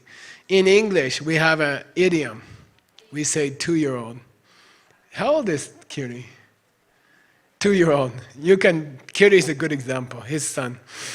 Good example, okay? A 2-year-old in English is a bad expression. You're acting like a 2-year-old. Like Veronica says it to me sometimes. You're acting like a 2-year-old. It means you're acting foolish, or you're acting like a little kid, or some. It's a little bit insult, not too fun insult. Okay, you're acting like 2-year-old. So Buddha said, people who didn't see emptiness directly, they're kind of like 2-year-olds. But then he said, you know what? And this is Kamalashila, okay? General people who didn't see emptiness directly, we can call them normal people. And then 2-year-olds can be people who heard a little bit about the pen. So he distinguishes a little bit between normal people and 2-year-olds, right? Because people who heard the pen at a DCI talk for 5 minutes, right? They're different from normal people, okay? They know a little bit more than normal people, okay? So Kamalashila says, let's divide those two, okay? There's normal people who didn't see emptiness directly. But the little kids, the 2-year-olds, they heard the pen. or Hinayana scripture about the pen, okay? We can call them 2-year-olds, infant, okay? Then Kamalashila makes a leap. He says, therefore, anyone who has studied the Diamond Cutter Sutra is a teenager. Okay? He created a new category for us. Okay? You have the honor of being a teenager. Got it? Okay? It's very cool in Kamalashila. He says, he created a new category. He said, if Buddha called the lower thinkers of emptiness 2-year-olds, then the higher thinkers of emptiness who studied the Diamond Cutter but haven't seen it directly yet, he's implying they must be teenagers. Okay? Of course. If he called the ones who just heard the pen little kids, then the ones who spent many days at Diamond Mountain struggling with Diamond Cutter Sutra for the last 2.5 years, they should have the honor of being teenagers. Okay, got it? So I hereby declare you are teenagers. Okay, good for you. All right, that's cool. I like that so much. Okay, you got the distinction. You understand the distinction. If you saw the pen, if you heard the pen briefly, and you don't have any big bodhisattva motivation, we're going to call you an infant. If you just never heard anything about emptiness and you don't care about it, you're a 2-year-old, normal person. And if you struggled through many Diamond Cutter classes and you're about to see emptiness directly but you didn't, you're a teenager. Okay, good. What happens to teenagers if they come to Diamond Mountain? They become Arya. Okay, cool? All right, one more. Let's see, what's that? Let's stop there. Okay? The next one's too long.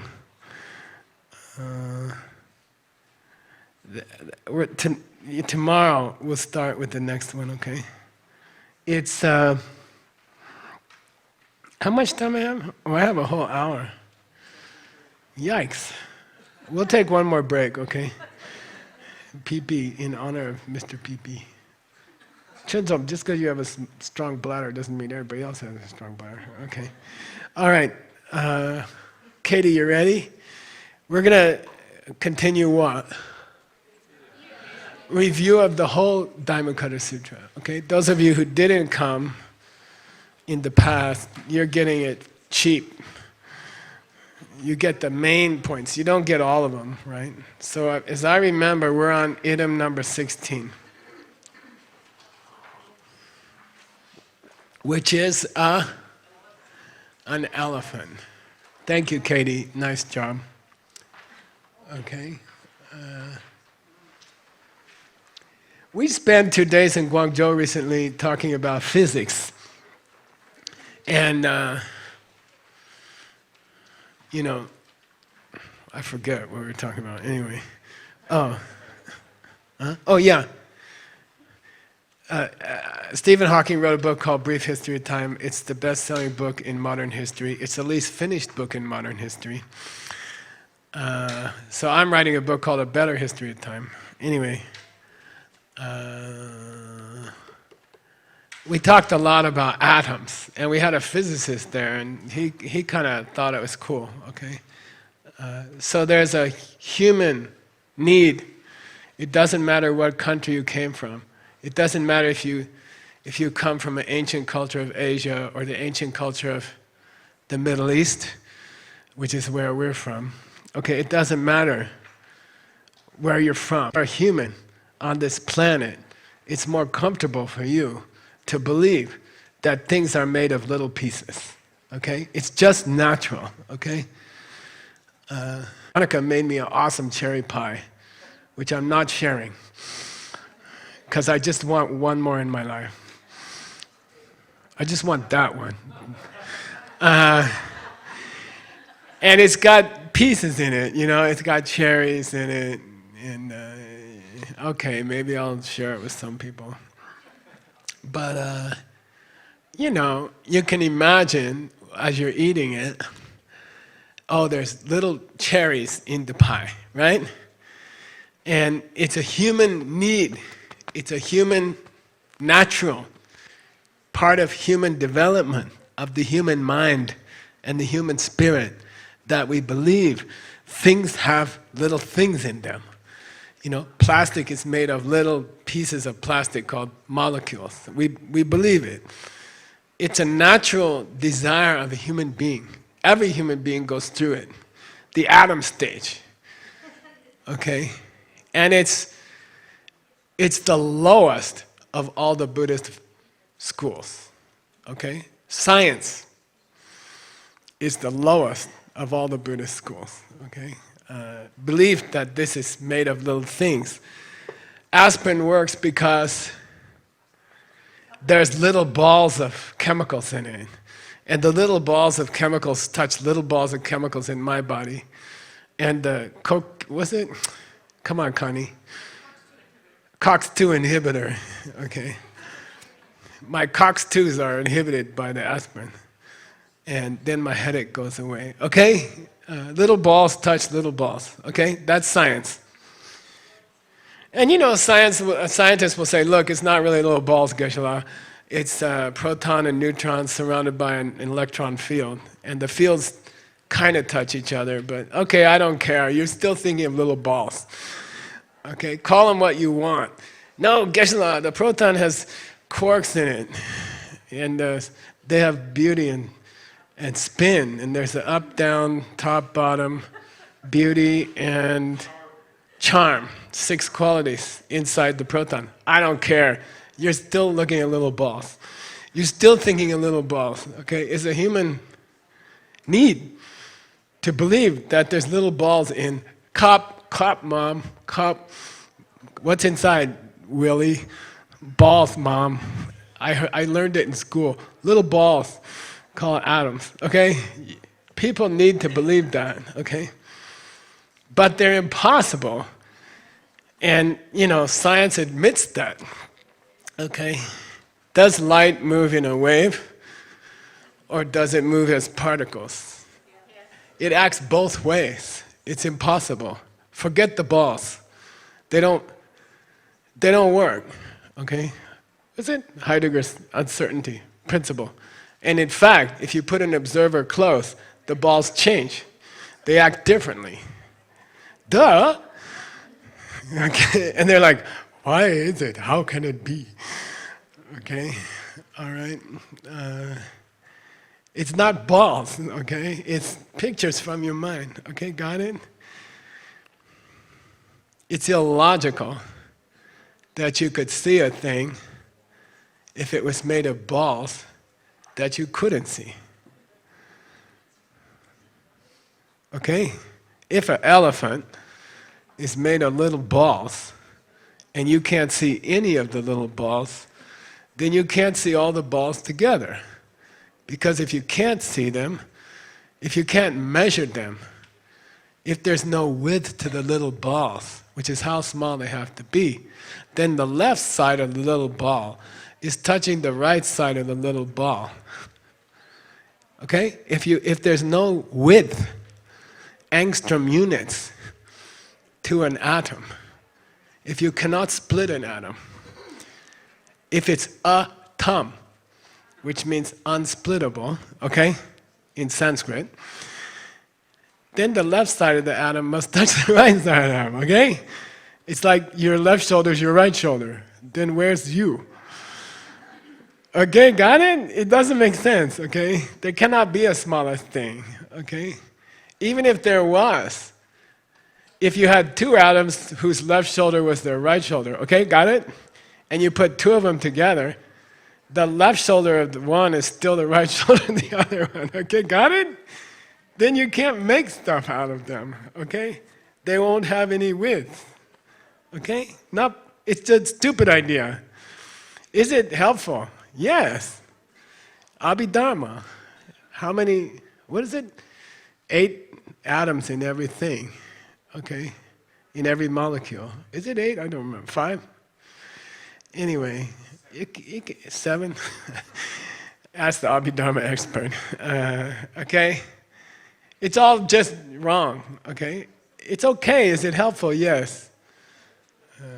So Geshe-la, if I put, what's that kind of aspirin that takes away pain?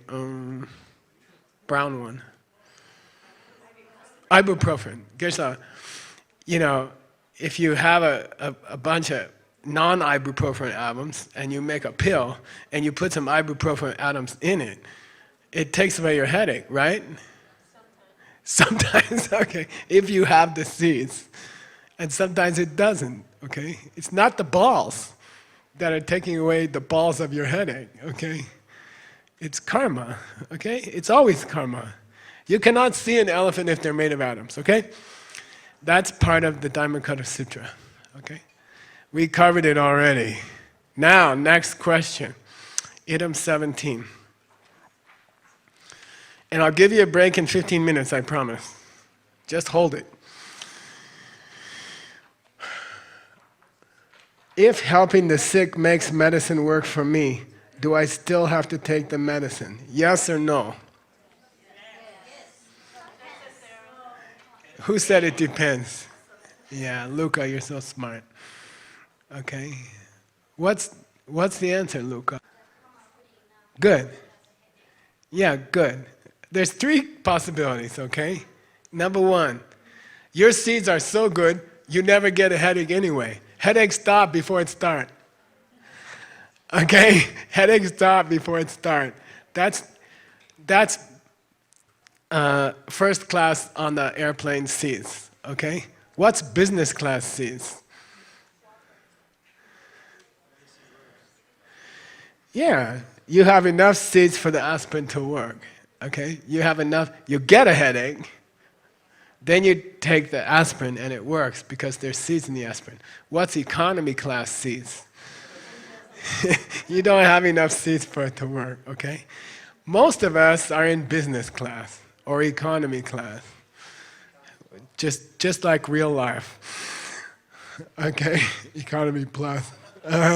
Most of us, you know, maybe the aspirin's going to work, maybe the aspirin's not going to work, okay? But if your karma's really good, there's economy plus, business plus, halfway to first class, right?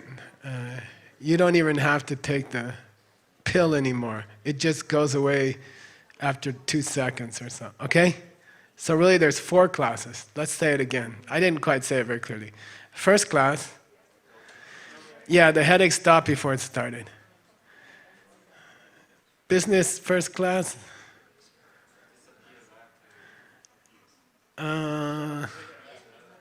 you don't need the medicine. You don't need the medicine. You get a headache, but it just goes away like in 2 minutes or something by itself. Okay, those are people who walk on water. These are people who walk on water. Okay, third one, business class. You have to take the pill. You have to buy aspirin. Okay, you're still better than economy class because economy class people, they don't know if the aspirin's going to work or not. Okay, got it? They don't know about seeds. All right. Okay. So, by the way, as a teacher, DCI teacher, ACI teacher, you're going to get this question a lot. It's not an uncommon question. People say, if everything's coming from my seeds, Geshe-la, why I still have to take aspirin? Why should I go to I have a lump on my breast. Should I go to the doctor or not? And my Lama always used to say, go and do what they say. And I'd say to my Lama, but if they made seeds, it would just stop. He said, most people can't make that powerful seeds. You know, they're still going to have to go to the doctor. Okay. If they plant good seeds, the doctor will cure them. Okay, so most of us are at this level. Still have to go to the doctor. Plant the best seeds you can. Okay. If we were super meditators, yeah, we could stop the seeds and the tumor would go away, okay? But most of us are not there. So as a teacher, it's probably responsible to tell people, go to your doctor, pick a good doctor, do what they say, but plant seeds heavily, okay? All right? Chinzom just had an operation, hip operation. It was very successful. All those fire offerings created a good doctor and a good procedure, and it's 4 weeks and she's running around doing fire offerings, okay? That's okay. Okay? All right. Then we're at this guy. You ready, Katie? He's not as handsome as Adam, but he's not bad. Okay. The Buddha asked Subhuti, if somebody has the signs on their body that only a Buddha has, are they a Buddha? And Subhuti says no. Okay? If a person, how many major signs? 32. How many minor signs? 80. I stopped during this teaching. I gave you a huge translation of the 112 signs and their unique causes. Okay?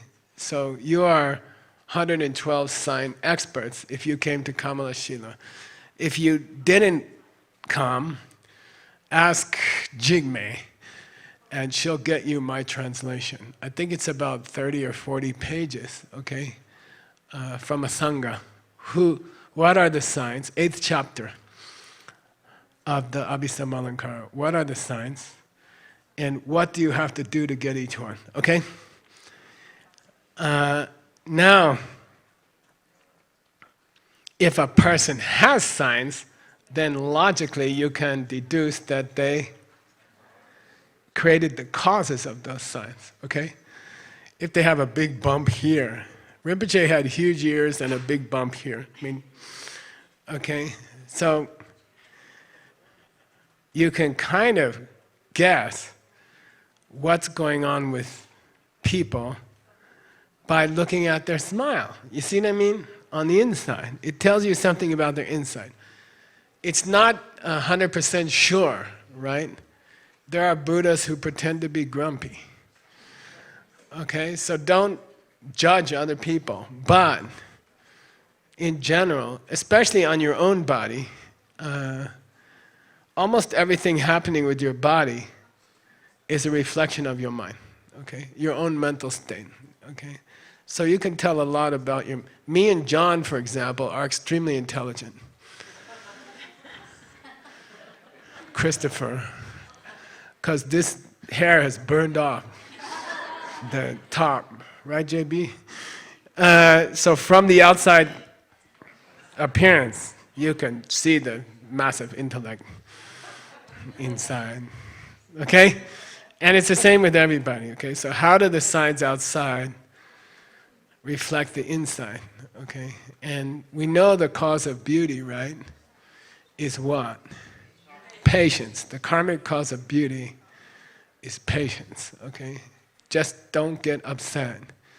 It's so much cheaper than going to Sephora. I have a shopping class, DCI level 13. I have a boys going shopping class. Every time we go on tour, I take the boys and teach them how to shop for their partner. It's a very popular class, and really, okay. And you know, we go out and go shopping. It's fun, right? Why am I talking about that? Oh, Sephora, yeah. Don't go to Sephora. The first thing I teach them is never walk into Sephora, because you can't get out for less than $300, okay? Much cheaper to teach your partner to be patient, okay? It's free, all right? And she will be more and more beautiful, okay? So if you don't have that much money and your partner wants to know why you didn't buy her, what's that Lancome anti-aging cream, which is like $300 for a small bottle. I bought it for my old lady, okay? Because she likes it. But if she's younger, you can teach her about patience, okay? All right. Item 19. Okay. And this is where Buddha encourages people to go on that trip to your past life. Okay? Go on that trip to your past life. You know, why was I born with this body? The good things that you like about yourself and the bad things that you don't like about yourself, you can do a meditation and you can go backwards and pretend that you know what happened, okay? You can pretend that you know what happened, okay? I had gout for many years. I still have it once in a while. And my Lama told me I kicked somebody in my past life. Okay? Just, he looked at it and he said, oh, hurts here, hurts here. I said, yeah, yeah. He said, yeah, you kicked your brother in your past life. I'm like, okay. All right? So the teaching of the science of a Buddha is a teaching about what you do in your past life creates your body now. Okay? And it's changeable.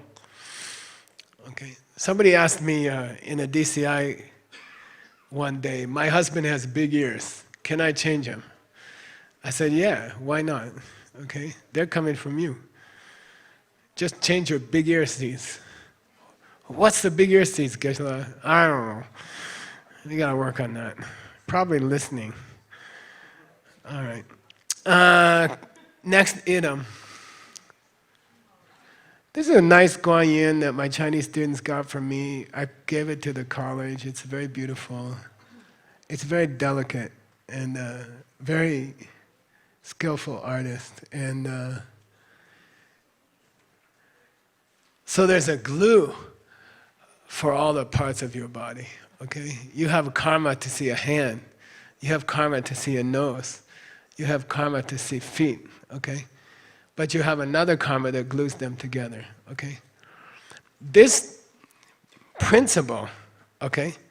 This principle is the answer to the question. Do you guys know? It's a famous argument by Nagarjuna. It's a famous conundrum, koan, by Nagarjuna. You are not your hand, and you are not all your parts together, and you are not no parts, okay? You are not the parts individually. You are not the parts. But you are also, the confusing one is that Nagarjuna said, you are not all your parts together, okay? You can have the science of a Buddha. You can have arms and legs and head, but you need one more karma, okay? When you say all your parts, you gotta add the part that glues them all together. That's the missing link, okay? That's the missing part. You have a karma that glues pieces together, okay? When you lose that karma, you get Alzheimer's. You can't recognize common things. What do you call that? Autistic sounds. You know, T sounds like A, S sounds like B. You know, there's nothing to tie them together, okay? There's a unifying karma that puts objects together, okay? What is that karma? It's acting in a reasonable way, following logic, moment to moment, day by day, okay? Acting reasonable, okay? Can we go see this movie? I don't want to. Yeah, but I want to. Okay, that's okay. Let's make you happy. You see what I mean? Acting in a reasonable way is the karma to glue things together, okay? And your world will be more logical. Politicians will do logical things, well thought out things. Really, the more logical you are, the more logical your world will be. Coherent. Karma for coherent, okay? Got it? All right. 21. One more and I'll give you a short break and then we'll do a little bit more, okay?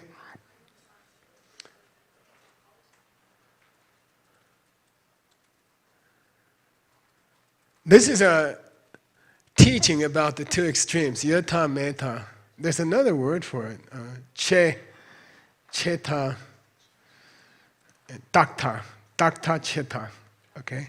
There's two sets of words for this idea. Yata, metta. Yata means extreme, ta means edge like this. Okay? If you go over the edge, you fall off. Okay? That's called anta, edge. Okay?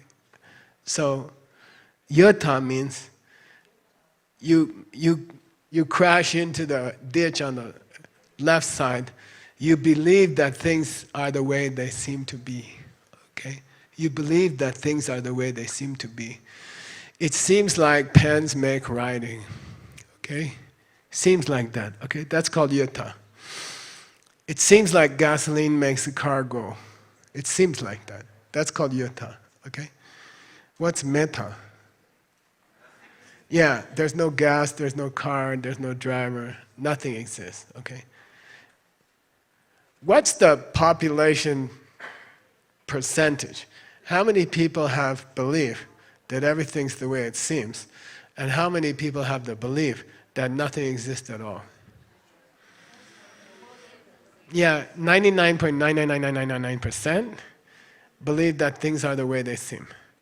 The people who think nothing's there, there's no gas, there's no car, okay? There's no pen, there's no paper, okay? Those are only people who got a bad Buddhist teaching. Okay? So there's not so many, or maybe there's too many, I don't know. Okay? They got a stupid teaching about emptiness. And then they believe nothing exists. I don't have to be good to people. Okay? There's no good, there's no bad, everything's illusion. I can eat donuts one after the other and nothing will happen. Okay? Yata, metta. Now, they have other names, takta and cheta. Takta and cheta. Takta means something will last forever and never change. Cheta means they can just blink out. Okay? Just for those of you who want to go deeper, the first set of extremes are the logical cause of the second set of extremes. If things are the way they seem, they should never change. If things are not coming from you, they should always be the same. Okay? And if emptiness means that nothing exists, okay? Then everything should just blink out. Okay? Got it? There's two famous sets of views here. Two ditches on the road. Two mistakes you can make. In meditation, what are the two ditches? Yeah, dullness and busy mind. Sleepy mind and busy mind. Dullness and agitation. Okay? Dullness, the quality of the attention degrades. And everything becomes less bright. And then agitation, you're thinking about other stuff, okay? Mostly breakfast. Okay, short pee-pee break, 5 minutes, okay? Just to stretch your legs. Then please come back quick. I like the photo. Looks like Katie. Yeah. Okay. And we're still on the lines where the Buddha asked Subhuti, if someone has the signs of a Buddha on their body, are they a Buddha? Okay? Selshing Zopa in the Selshing Zopa Nela Yopa in the Abhidhamma, they are clear. The signs are not fuzzy, like the wheel on the palm of the hand. It's clear. Zopa means complete, there's not pieces missing. And Nela Nep, they are in the proper location exactly. Those are the qualities. But suppose somebody has those signs, 112 signs. Are they a Buddha? Buddha asked Subhuti, and Subhuti said, no. Meaning, they're not a Buddha who's not coming from me. They're not a Buddha who's not coming from me. If the Buddha had asked Subhuti, if a person has all the signs on their body exactly, and they come from you, are they a Buddha? Then Subhuti would have said yes, and the Diamond Cutter Sutra would not have been so confusing. Okay, all right? Now, Kamalashila points out that the existence of the signs is a reflection of the love of the Buddha, okay? Because the Buddha took the trouble to take a physical body, okay? Love creates the physical body of a Buddha, okay? They can't help people without a physical body. So they purposely collect the karma for a physical body while they're collecting the karma for a Buddhahood, okay? Give me a short verse that expresses that. But I'm not ending the class. I'll give you a clue. No. Gewadi, gewokan, sunam yeshi, sunam getsok. Okay? Which of the 6 perfection causes the physical body? Peter's almost got the answer. First 3.5. First 3.5. Okay. What are the first 3.5? Yeah, sharing what you have. Secondly, being nice to other people. Third, not getting upset. Half, hard work. Okay, willing to work hard. Okay. So it's kind of a joke. This picture and the caption, which is "I would love to show up," means I have enough love that I will come to the party with my new dress. Got it? What's the dress? The physical body of a Buddha. Okay. All right. 2 physical bodies. Okay. So okay, you got that one. I really like that picture. All right. Item 23. Buddha starts to get into the 3 jewels, Sambao. And for example, he talks about the Dharma jewel, okay?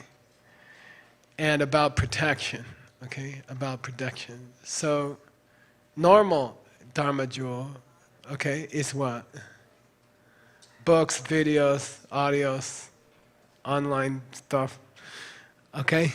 Jinkanjing, Diamond Cutter Sutra, Kamalashila's commentary, Geshe-la's comments on it. These are all physical Dharma. But they're not the real Dharma, and they're not what protect you. What's the real Dharma? Understanding of emptiness, seeing emptiness directly, okay? We call them both Dharma jewel, but it's seeing emptiness directly is the real Dharma jewel. Okay, you guys know this. It comes in Kamalashila, okay?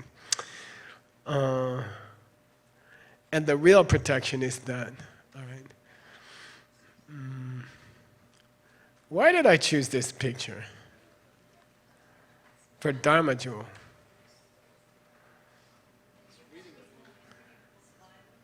Hopefully 2 things are going on.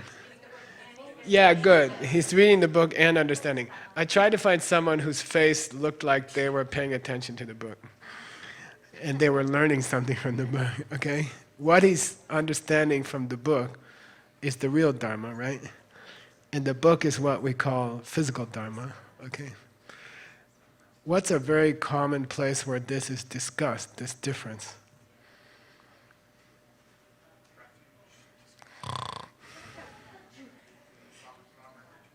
I'll give you a clue. It's sad. Very sad. Yeah, last lines of the Abhidhamma Kosha. And Vasubandhu says, the Dharma will die in this world. The Dharma will die. It's depressing, okay? Last lines of the Abhidhamma Kosha. Which Dharma will die first? ideas. The ideas will die first. And the ACIP database will still be there. But nobody will understand it, okay? The bytes of data will still be online, but nobody will be meditating on them, okay? So he predicts that. How long will it take? 5 sets of 500 years. 5 sets of 500 years. We're going to talk about the last set. Let's go to the next one. Look at this handsome guy. Was that a TV show in Russia? Ukraine. Well, okay, cool. This is 2 very smart teachers explaining the pen.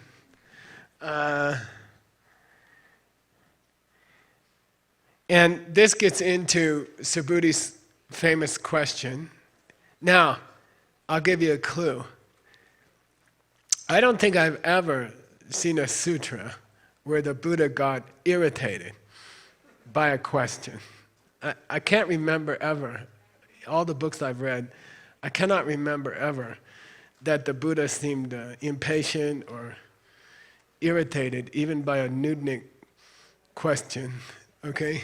But in the Diamond Cutter Sutra, he gets irritated at one question. What is it?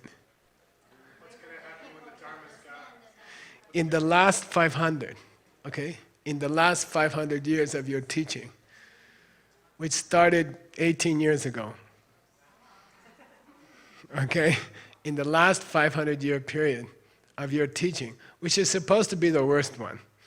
This is the one where the Dharma disappears, and everyone starts watching stuff on the internet. Okay, we're in that time now. I still get emails every day from people. Geshe-la, look at this cat on YouTube. You know, and I'm like, I don't have time to look at cats on YouTube. If you do, can I give you a job? I wrote them back. I said, can I give you a job? I need help. I don't have time to look at cats on YouTube. Okay? So, the question that Subhuti asked was, will anybody in the last 500 years understand this stuff? And the Buddha gets irritated and says, yes, there will be. Special people will come, better than the 2,000 years before. And they will go deep into the Diamond Cutter Sutra, okay?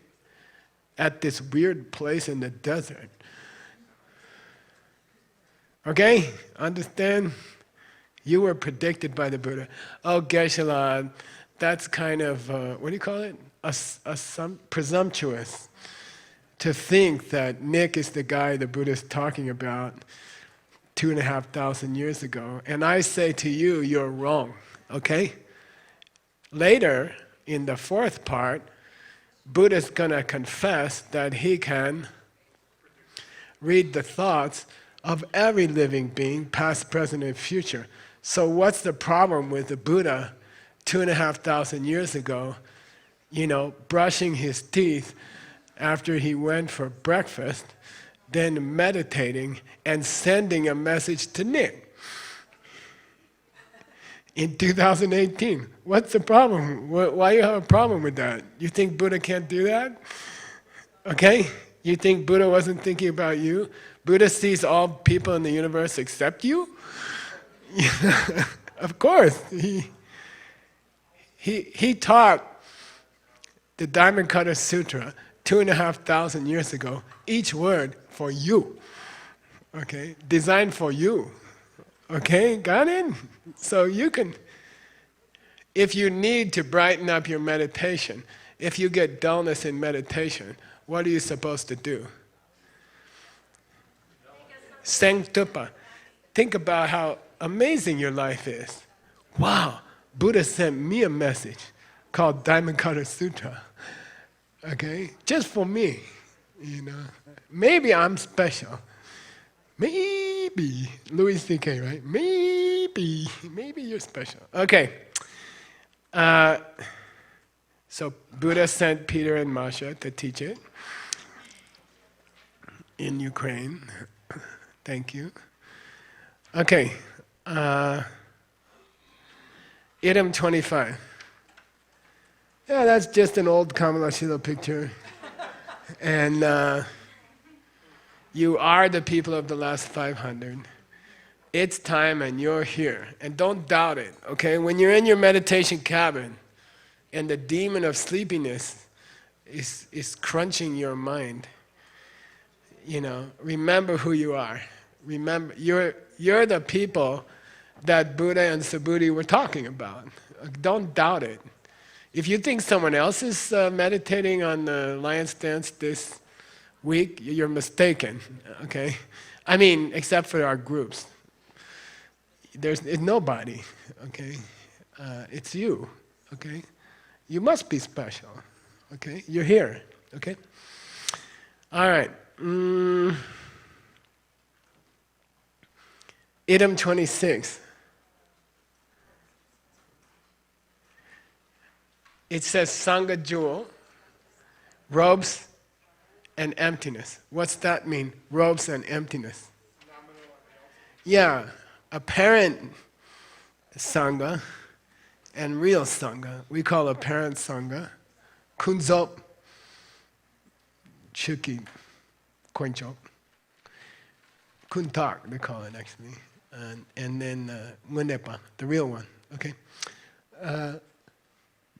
So generally, we say that anyone who's ordained, who's wearing robes, is a Sangha jewel, jewel of the community, okay?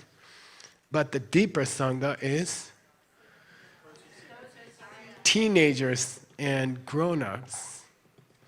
Teenagers and grown-ups, okay? One of the most exciting things about seeing emptiness directly is you become two of the three jewels. The Dharma jewel is in your mind, and the Sangha jewel, you join the Sangha jewel, okay? Which, it's kind of cool because millions of Buddhists in history have been praying to you. And that was a big thing when I first studied Buddhism. I remember where I was, and a monk was explaining to me why I could become Buddha. And I'm like, no, I pray to Buddha. I take refuge in Buddha, I read Buddha books. I'm not Buddha. And he said, no, that's, in Buddhism, the goal is to become the leader of the religion. You become Buddha. Okay, or you become God, okay? And I was so like, wow, that's cool. All right, okay? You become two of the three jewels when you see emptiness directly. I think if you're a good teenager in this room, I'd say you're already Dharma jewel, Sangha jewel, sorry. And teenager Dharma jewel. Okay, got it? All right. And those are the friends you should hang out with, okay? Hang out with people who understand seeds, okay? Hang out with people who understand seeds, all right? It doesn't mean other people are bad, and it doesn't mean they are going to hell, although they are. But it means if you have choice, be close to people who know you're not supposed to do bad stuff. Then when you do the bad stuff, they will correct you. Okay, got it? It's to protect you, okay? So hang out with people who understand about karma. Because you'll be embarrassed to do bad karma around your friends if they understand what's a bad karma, okay? And if you hang out with other people who don't care, you will start acting that way, okay? All right. Item 27. This is a pretty simple section in the Diamond Cutter Sutra where Kamalashila says the best way to get out of samsara is to show gratitude to other people. The easiest way to get out of samsara is to keep expressing your appreciation and your gratitude to other people, okay? Especially your teachers, okay? Thank your mom, thank your father, thank your school teachers, thank the people who taught you. I still dream about the guy who taught me business pretty regularly, and I still write him, a couple times a year. I take him out to dinner, thank him. That was 37 years ago, okay? But keep showing gratitude, okay? It doesn't hurt. Oh, Geshe-la, this person also hurt me. That's okay, let that go and thank them for the good stuff, okay? Maybe your ex-wife taught you yoga or something. Then just say thank you in your mind, say thanks for keeping me alive, okay? Be grateful for the good things and don't worry too much about the bad things, okay? All right. Number 28.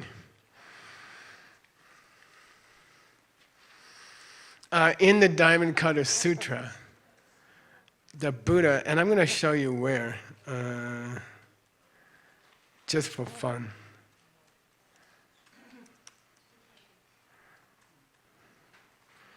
It's section 28 of the Diamond Cutter Sutra. Section 28 of the Diamond Cutter Sutra. Buddha says, if a person has a single feeling of faith for one word of this sutra, the Buddha is watching them, and the Buddha sees them. Okay? Just if they enjoy Diamond Cutter Sutra for 1 minute, Buddhists are like, what's that smell? It's like last night I went home, V made me a manicotti, opened the door, this manicotti smell, poof. I'm like, okay? So if one person is reading Diamond Cutter Sutra, Jin Kan Ting, and they're like, wow, that's beautiful, then Buddhists are all like, something smells good in the universe, and they pay special attention to you. Okay, got it? All such people, O Subhuti, have produced and gathered safely into themselves a mountain of merit beyond any calculation. Okay, you cannot count the good seeds that come from saying in your mind, this is cool. This sutra is cool. If you say it for 1 second, you can't count the good karma from that, okay? And appreciating your own interest, coffee meditation on your own meditations, right? Which you're gonna do tonight, right? Just before you go to bed. I'm so glad I'm cooking at Diamond Mountain in this cottage. I'm so glad I'm working, okay? Then Buddha said, inside the Diamond Cutter Sutra, you are putting those good seeds in the bank. They are safe, okay? He says, planted and safe, okay? Tonight, before you go to bed, I'm so glad I'm struggling through Lion's Dance meditation. I'm so glad I'm struggling through the last part of the Diamond Cutter Sutra, commentary by Kamalashila. I'm so glad I'm actually one of the few people in the world who's going to get a review of the whole Kamalashila commentary, because I'm only doing it once, okay? So, no, you should protect the seeds, you see? Put them in the bank. That's coffee meditation, okay? Put them in the bank, okay? Who said that? Buddha said that, all right? All right, we're going to stop there. And remember, we're in silence, okay? I know a lot of the staff, including me, we tend to talk during these programs, and I think it kind of waters the thing down. So I encourage the staff to try to keep silence as far as you can, okay? Or don't talk around other people. If you have to talk, go in your outhouse and talk. It'll be short.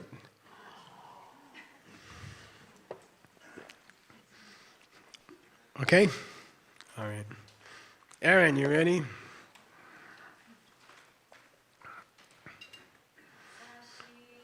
Puki Joshi Metoda Niraminshi Nindegapali Sangye Shindu Mikte Uwagi Dokunamda Shingla Chipasho Idam Guru Ratna Mandala Kamna Yatayami Diyi Kewogun Sanam Yeshe Tsotso Shin Sanam Yeshe Lechuhe Damba